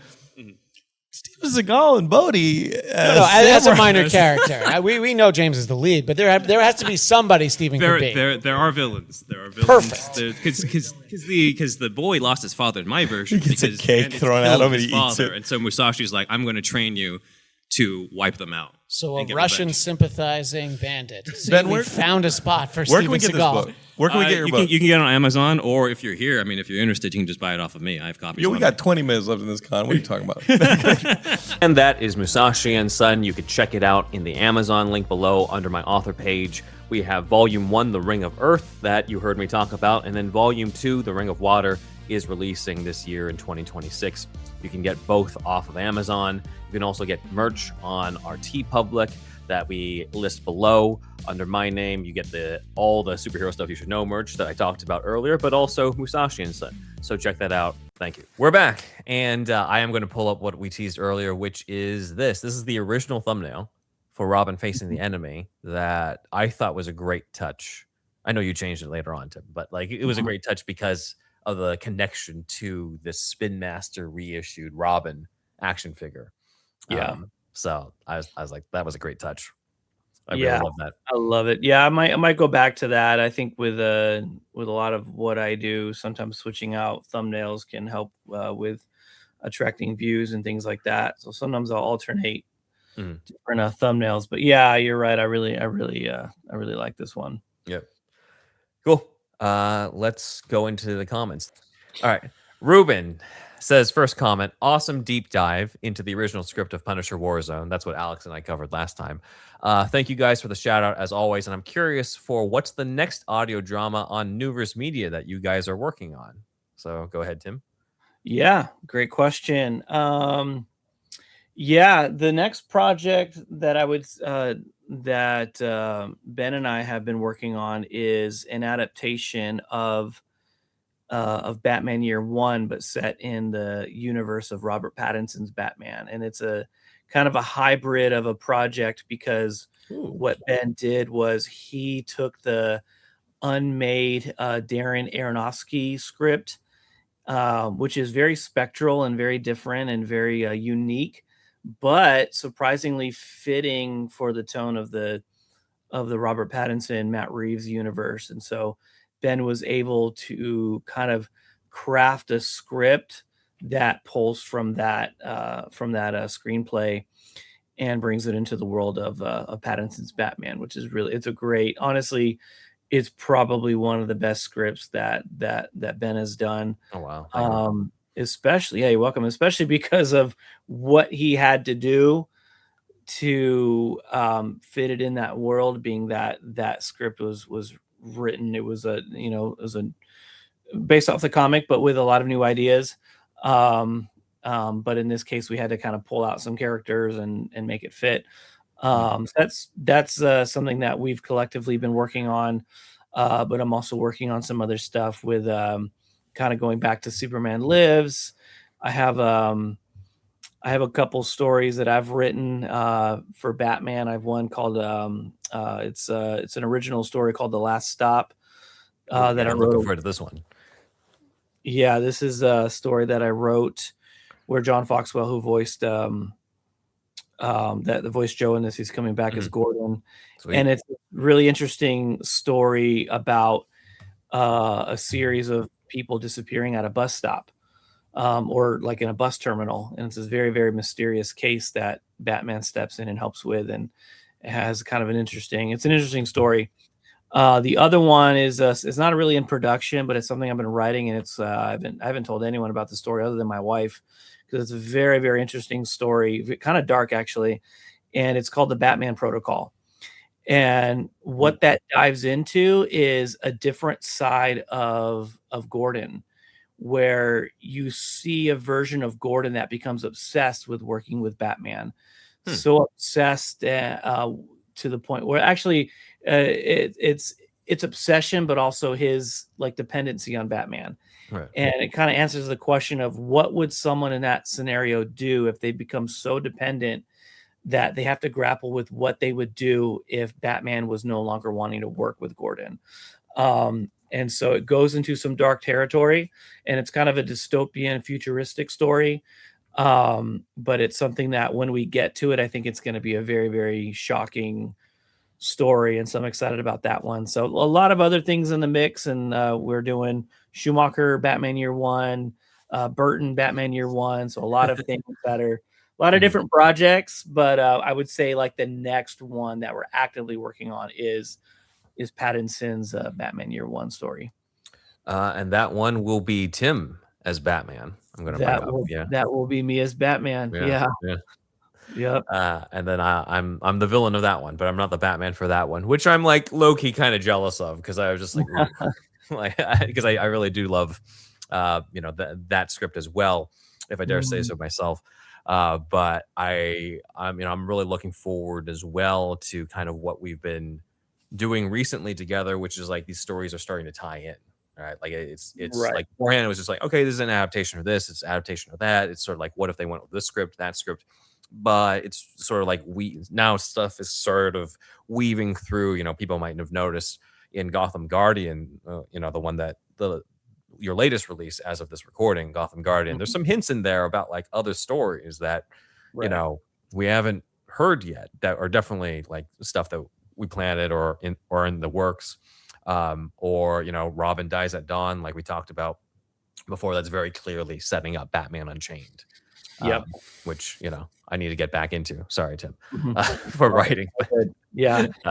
But yeah, I'm really looking forward to that because I think it's so rewarding for the fans of your channel to be like, oh man, I stuck this out for so long of listening to these audios, and now like there's a connection to them, right? There's in order. There's you can check out on my channel. I started putting together like playlists of like, here's the order where you can listen to the Keaton ones. Here's the order you can listen to the Kilmer ones. And it's I dream of the idea of just like, all right, it's a Michael Keaton week, and then just kind of binging through everything in chronological order, and then like it's a Val Kilmer week, and then doing the same thing. Looking forward to it. Oh yeah, 100%. And I look forward to the day when I can get to all of these different stories and they're just populated on our channel and everyone can listen and enjoy them, because there's a lot of untold stories, at least in whether it's film or an audio. That's where this channel was birthed. It was birthed out of, there's some stories that never got to be told. Let's do what we can to tell them, which was through audio form. I would love to even see comic books being made of things like Superman Lives and Superman Flyby and Batman Dark Knight and stories like that.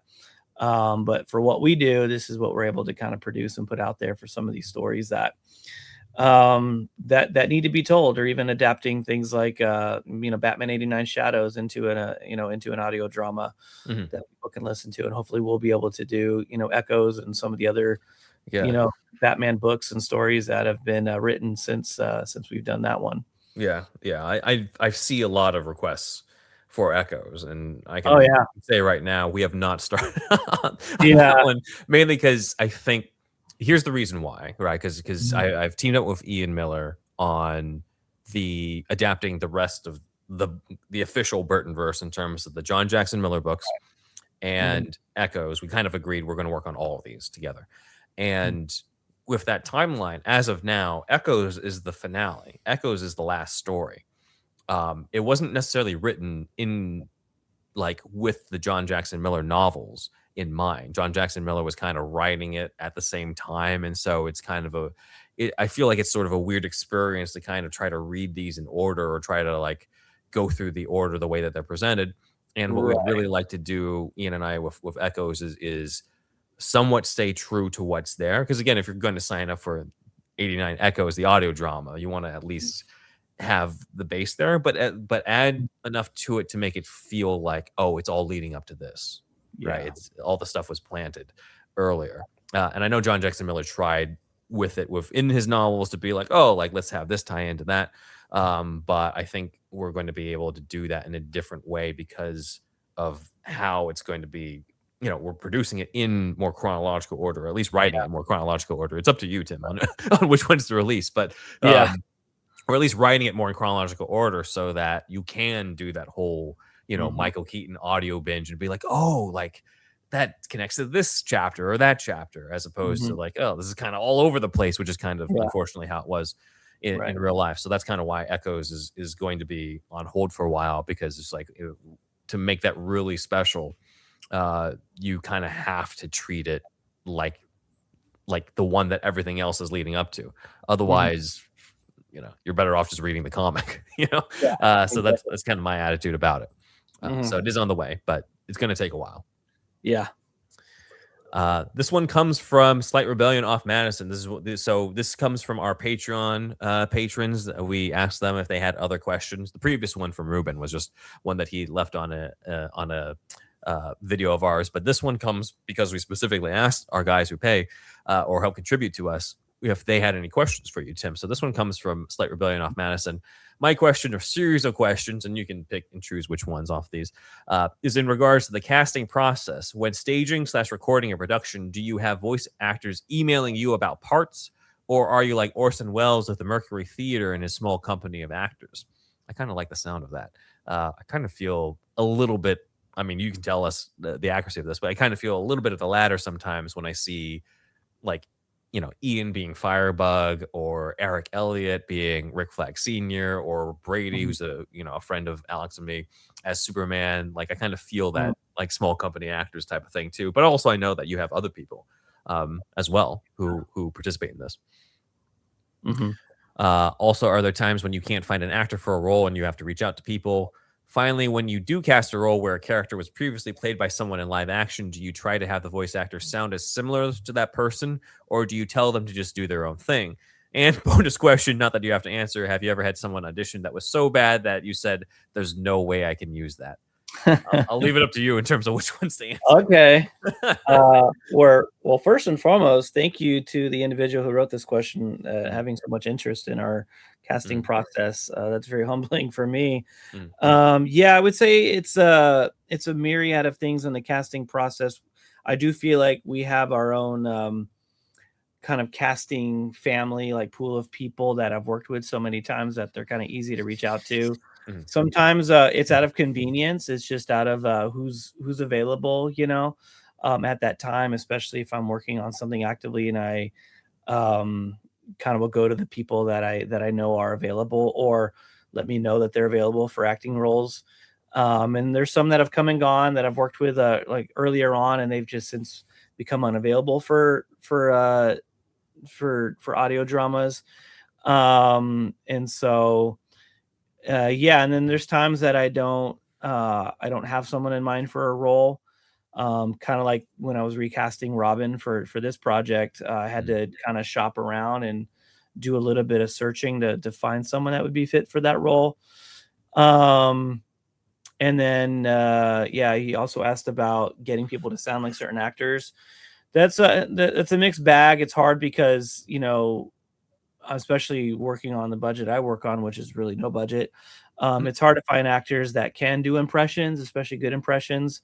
I've been fortunate with some of them, and Ben, you've been able to do, Val Kilmer, Batman, and Michael Keaton.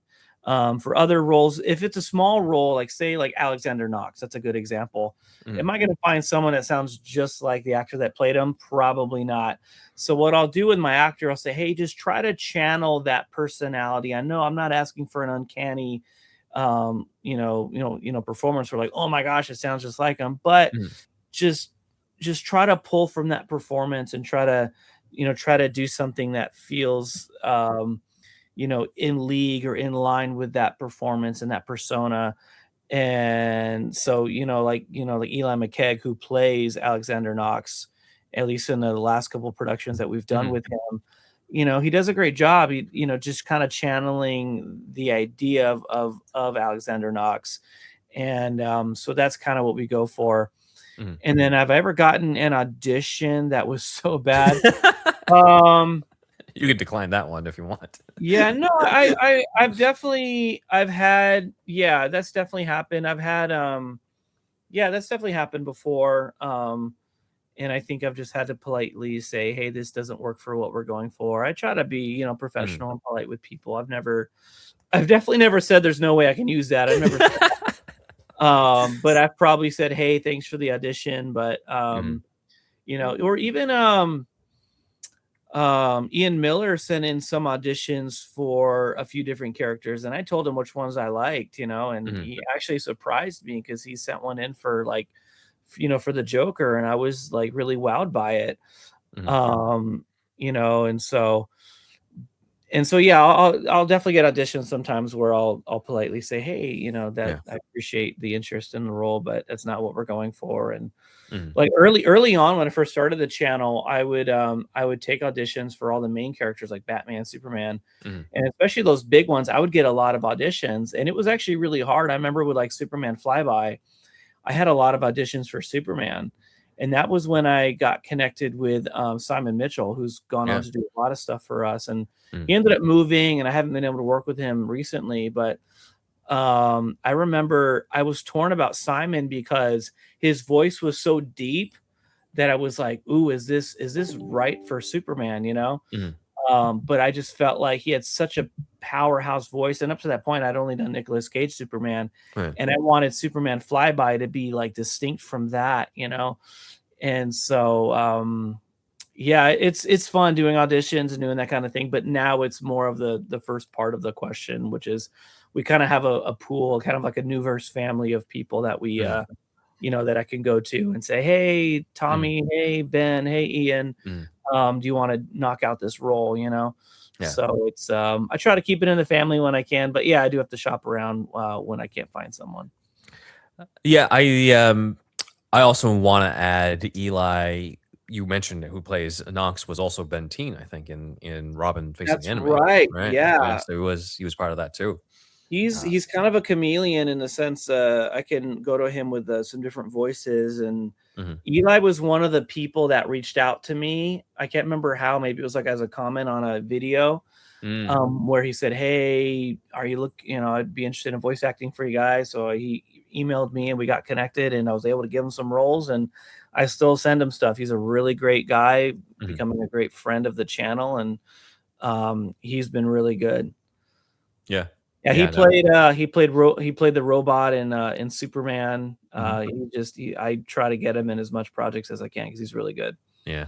It was I mean, I knew Knox was in the script because I wrote him in the script, but like it was a welcome presence when I heard the production, right, of Gotham Guardian. I heard Eli had come back because he had previously done Knox in Enigma to be in Gotham Guardian, and us kind of having a little bit of a role together, because I was Bruce Wayne the first time that he played Knox, and this time it was as Batman, and kind of him being his own little bit of a hero too in that story was really fun to hear.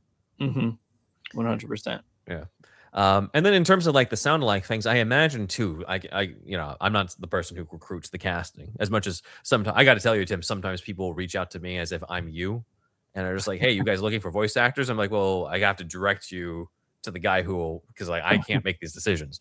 But for this one, I think even as a listener, I'm like, okay, I think there are certain people who like you kind of expect them to sound a certain way, and then the other ones is just like, all right, like it's close enough where like you might not necessarily think of them having a distinct voice.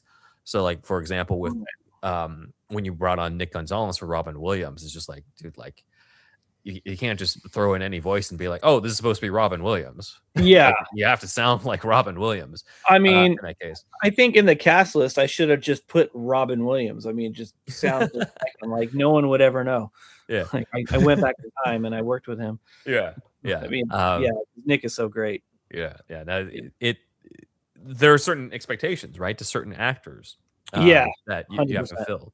And whereas other ones, it's just like, okay, like it's close enough because they might not have as memorable of a voice. The original, person might not have as memorable or distinctive a voice.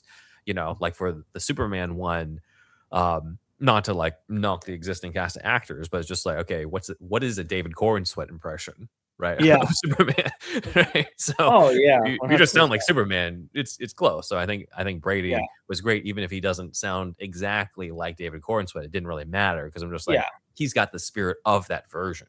Of Superman, for sure. That's exactly. Yeah, that's what I'm going for. Like, did the capture the spirit of that character, which in that case, Brady did a great job. Same thing with Lois and a lot of the other cast. They're not going to sound like how they sounded in the movie, but they'll capture the heartbeat of that character for audio. Yeah. I definitely, as much as I looked at Michael Keaton's voice and Val Kilmer's voice, I was not looking much at Michael Ian Black's voice for Clevis Thornweight on that one. I was like, I think I'm good if I just do regular notes. You're good. Yeah. 100%. Yeah. And that was an amalgamation kind of character where it was kind of all of the media characters kind of merged into one. That's you. And so I do tell people on that one, like, I swear to God, I did not give myself a bigger role. That was you giving that to me since I did the writing on that one, but I didn't really do a lot with the Clevis lines. It was more of other stuff, which you guys can check out on my website, Ben One Writer, on like the stuff I contributed, but a majority of that was Tim first for the writing. All right, last one comes from Nolan, who I think I introduced to you at one point over email. But yeah, questions about future plans. Any plans for any Wonder Woman or even Justice League projects? That is a really good question. I don't have anything in mind for either of those. I think if anything, I know a lot of people have asked about Justice League Mortal. The only issue with that is it's already been done, and it was actually done very well on another YouTube channel. I'm trying to remember the name, but someone actually, yeah. Twice. Devin Davis and Devin, Mortalverse. yeah, that's the one. Yeah, and it's Oh, I have to done check that very out. well. Yeah, it's really great. I mean, I would love to do our own version just to say that we put our stamp on it and we have it on our channel. And I think if I ever find myself in a place where I have the time and I want to do our own version of it, perhaps I will. Batman in it. Yeah, and I think, well, and even going back to the other question, like I could bring in my, I could bring in my cast and do our version of it. And I know how I would do it. Not that the one that's done isn't great. In fact, it is really, really good. So yeah, I don't have any plans. I think I have actually, I do have an idea for Justice League.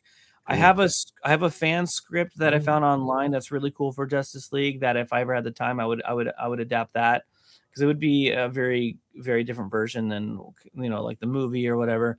But the other thing that I would like to adapt is Zack Snyder's Justice League 2, kind of based on what we know about it, the information that we do have. And I know there's also a version of that on YouTube, which is pretty cool.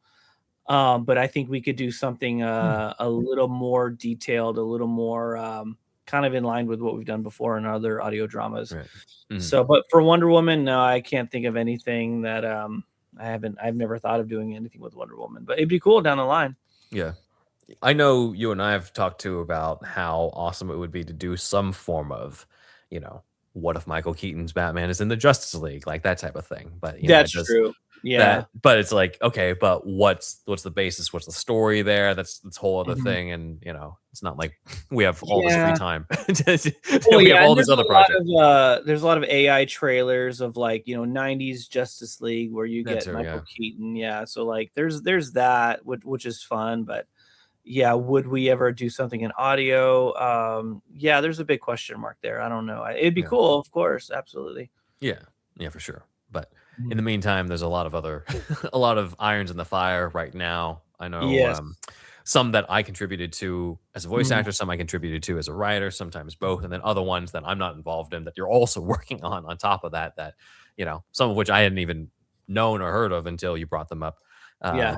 Today. So there's a lot going on. It's not like you're empty of projects and being like, what do I do?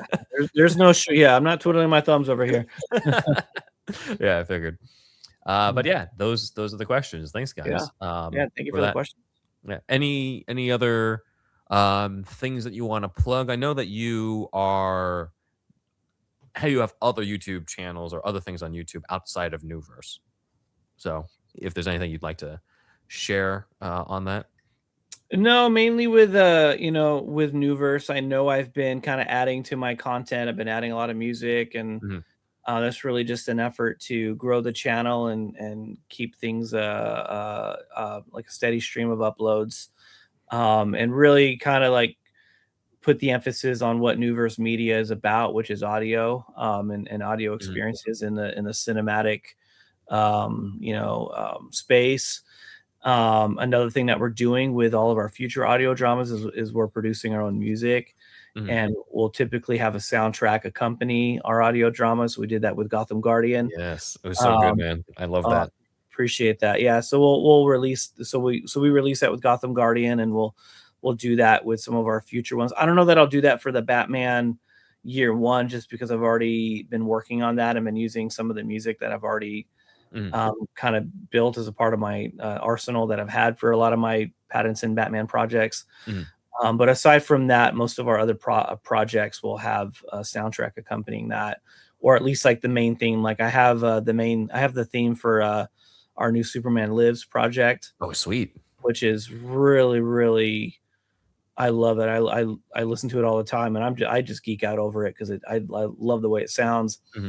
And so we'll when we release that, we'll put out the theme and potentially the full soundtrack for Superman Lives, which has its own unique flair to it, especially because it's a kind of set in a Tim Burton, world. Yeah. The idea of Elfman doing his own Superman theme, Like, yeah, that and Cool. you know, because when I first started the channel, I didn't, you know, didn't really have access to music and was just trying to use copyright free Mhm. content and something that might work for that world. And so, but now that we're able to just kind of like tailor our own music for these projects, we can kind of put our own stamp on it and bring it into the world of what, you know, Elfman would do with something like that. Right. Yeah. It really And in that does. era too. Yeah. Yeah. No, it totally elevates these to hear the Elfman Batman theme for Keaton or the Goldenthal theme for Yeah. Kilmer and Clooney, you know? 100%. Yeah. So, but yeah, big thank you to everyone who's that's checked out our channel and has enjoyed it. We're gonna keep doing it as long as as long as we can, and I'm really grateful to you guys for the support and for Ben for helping write a lot of these projects. I really believe that most of our great content is come from something that you've written. Like like Facing the Enemy, which is something that, and I didn't say this earlier on in the episode, but it was a project that I wanted to adapt very early on in our the Neuverse days. I wanted to do it right after Batman Dark Knight, which was one of our first audios. I had started the script, like I probably have it somewhere in my files. I started working on the script, and I got through that first scene with him and Batman, and I was like, this is such a huge undertaking, and I just don't feel like I have what it takes, and I just shelved it. But it was something that I wanted to do so bad. So when you reached out to me and was willing to write a script for it, I was just like, I felt like a kid on Christmas morning. I was like, I finally get to do this story. And so now it's out there, and I couldn't be happier. And I think, and I know you alluded to this earlier, like we didn't get an audio version of Facing the Enemy. We got the Batgirl story, but not Facing the Enemy. So now it's like, finally it's out there for people to hopefully enjoy. Yep. It's complete. Yes. It's complete. Our childhood is complete. Yeah, exactly. All right. Well, with that is superhero stuff you should know.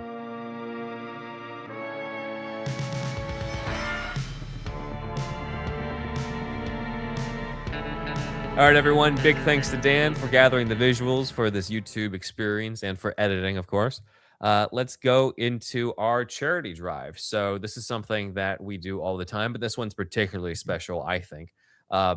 We had an interview with actor A. Russell Andrews a couple months ago, who played Jimmy Weeks in The Punisher 2004, had a huge part in the extended cut. And a few weeks after that interview was released, Russell went public about his diagnosis that he has ALS. And in the last month or so, he's been an active voice in the ALS community. And so, we'd like to wish him and his family well, of course, during this time and promote the link that he's been promoting himself to donate to the cause of helping to find a cure over at the alsnetwork.org. If you go to alsnetwork.org, you will find the site, and that'll have a donation site, since the URL is kind of too long for me to try to read out right now. But it's out there. And again, just, wishing Russell the best, considering just how recent, obviously, his announcement was after I had just seen him right over at the Cinephile event. So, please donate what you can and be a superhero. Moving forward, Alex, you had a Smallville crossover, I know, over at Flashbacks. If you want to talk a little bit about that. I did. So like we covered the extended pilot of Smallville. For people who don't know what that is, it's the pilot episode and then the second episode edited together into one like almost movie length like episode. And the DVD, it comes with a lot of cool special features. So definitely check that out. I had Zach Moore from Always On to Smallville on there. And also Review More Girls had a new episode recently. So go check that out too. Nice.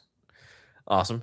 I myself was on the 1995 Batman podcast, which is the 1995 Batman channel that introduced me to Batgirl, To Dare the Darkness, and Drew Griffin on there is a friend of our show. You can check out his reading of Robin Facing the Enemy. He had a sorry, I'm holding up the wrong book.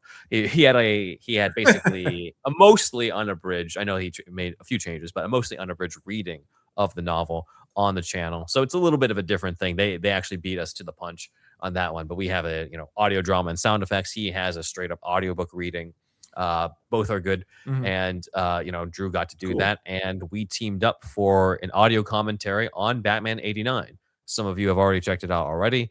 But yeah, we had fun for that. And I believe he's doing a new Forever commentary soon with Tim Partridge on a Batman Forever fan edit that I'm familiar with, but I haven't seen myself. So that's going to be pretty cool. But check that out at 1995. So you've done the Batman 89, and we've done Batman Forever. So you still have some Schumacher Burton movies we need to cover then. Yeah, that's true. I have not done a Batman Returns commentary, nor a Batman and Robin commentary. So I guess, something to keep in mind for the future. Batman and Robin, we need to have drinks probably for that one if we did that one together. I can do that one sober. I'll be okay. Yeah. All right. And then, the founder of the original version of this podcast, Andrew Bush, back when this channel was Superhouse, and before, I came on and we, worked together, and I came up with this whole like deep dive script unmade superhero type thing that became Superhero Stuff You Should Know. Andrew has sort of moved on from this channel, but he's created his own, and that is Andrew Online, or at Andrew Indeed on YouTube. You can check out his stuff. It has the stuff that he would always bring up on our show all the time, such as like discussions on Japan, as we can see here, or video games. But he also did finish. He brought this up in several of our episodes, but he was working on his own short that was at one point called Amino Recon, that then became Metal Force. He did a version of Metal Force that is an AI short that you can check out on his channel at Andrew Indeed or Andrew Online. You can check that out if you're interested in what became of that. And, he's aiming at some point to do a live action version of that. It's just the AI version was kind of what he was able to do now. But check that all out. That's all on Andrew Indeed. He's doing well over there, and Nice. Wish him the best. Yeah. Let's get to the comments. Would you prefer that I read the comments, or do you want to do it back? Go ahead. I don't trust my internet today. Okay. At Pyramid Head, these are the comments that were on the Punisher Warzone script deep dive that we did. Pyramid Head, who was partially responsible for us being able to read those scripts, he was the one who uploaded them to the Reddit post that I sent to you for us to be able to read them. So Pyramid Head says there were a few other writers in the mix for Warzone at some point. Stephen Knight did a rewrite of the Hensley script. My God, Stephen Knight was the one who did that R-rated 3-hour Christmas Carol with Guy Pearce that I had you watch, Alex. So he did a Punisher. That was an experience. Yeah. Garth Ennis did a treatment at some point. Would love to see that. That'd be interesting. And Stuart Beatty was hired. Stuart Beatty, I know from Collateral. If you haven't checked out Collateral, that's a great movie. Tom Cruise as the villain, with Jamie Foxx as this taxi driver who's being held hostage by him. So yeah, Stuart Beatty wrote 20 pages and then quit when he got a better offer on a different job. I spent way too much time digging through forum threads a few years ago and found all this. That is incredible. Yeah, did not know about those. So thank you, Pyramid Head. I believe he also has a book that came out, because Pyramid Head does the Screenplay Archaeology podcast. And so he did a book on the unmade Universal Monsters stuff, which, maybe might give me an idea to write my own book soon. All right. Nice. Next one. At Braxton Wages says R.I.P. Ray Stevenson. Indeed. Rip to one of the goats. Yeah. No, he basically nailed it when it came to his part of Warzone. And I know I haven't seen Ahsoka, but from what you recommended on it, I definitely want to at least check out what he did for that role. I'll send you some links. Yeah, definitely. Yeah. I would totally love to see that. And then this one. So this is what Logan did. This is what Logan did with me. Amazing, by the way. Yeah. This is, I'm wearing the same shirt. But yeah, this is what Logan did, mixing me with Quick Change Bruce Wayne. The face comes from what Tim did with me for Robin Dies at Dawn. Yeah, it does. And then the logo, you notice, is our Quick Change Superhero Stuff You Should Know logo that Cole Watkins came up with. So it's such a perfect combination. And we got Neuverse Media. We got Tim saying, I need this action figure. So, we need to slap that on some merch or something. Maybe with the more legally distinct cowl, though. Like maybe. I don't know how we get around that. Maybe we just crop out the cowl. I don't know, Logan. But yeah, maybe you could just have the edges. Maybe you could just have the edge. Yeah. edges of the cow, like the horns.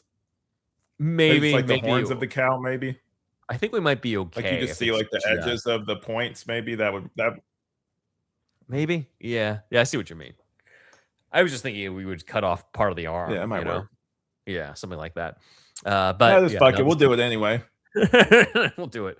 But yeah, thank you, Logan, for that. And obviously, I'm wearing that right now. And yeah, no, appreciate the fan art. In terms of action figures, I'll have a treat for you guys next time that we're on. Ooh. Tyke, who does custom action figures, is sending I don't me even know about this this. custom. Oh, you do actually the custom action figures. Oh, I of- do. Not of me. Well, technically of me, but of Gotham Guardian. He Okay. did the Gotham Guardian suit and Firebug, based off of some suggestions that I gave Yeah, that him. was really Yeah, 'cause cool. because he was just like, "What do they look like?" And I'll send you one as a thank you for making these, writing these audio dramas and doing these podcasts. And I was like, "Oh man, you don't have to do that." But yeah, I'll present those to you guys. They'll probably be on our socials before it's on another episode.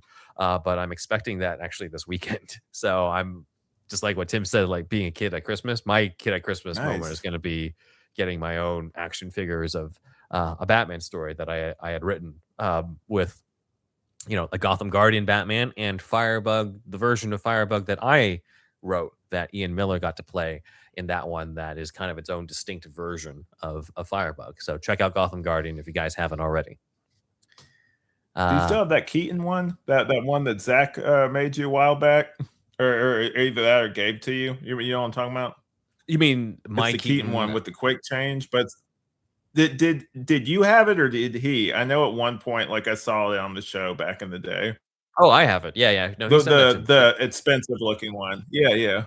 Oh, no, the expensive looking one. I thought you meant like the Kenner one. I'm like, oh yeah, he sent me the Kenner one. No, it was Zach's friend who was on the show to talk about the Kenner stories. Yeah, he was the one. No, I don't have the custom one. I would totally see if I could get that one though. Because that one That one's really cool. Yeah, especially with what I do with the Neuverse stuff. So that'd be great. Do you want me to do the Patreon ones or shall I? Let's just roll through it. I'll do the Patreon one real quick. Okay, let's try it. Let's do it. All right. Halsey D. Corbin, Slight Rebellion off Madison. Super Inframan, Derek Osborne, Jason Price, Cyber 6, Nick Gonzalez, Devin, Benjamin Vega, Tito G, Ben Lee Page, CDX Rolex. I thought that said Cox Rolex for a second. I kind of like I had to stop and read it again. Where your mind is. Yeah. No, we're talking about Schumacher? dick so much.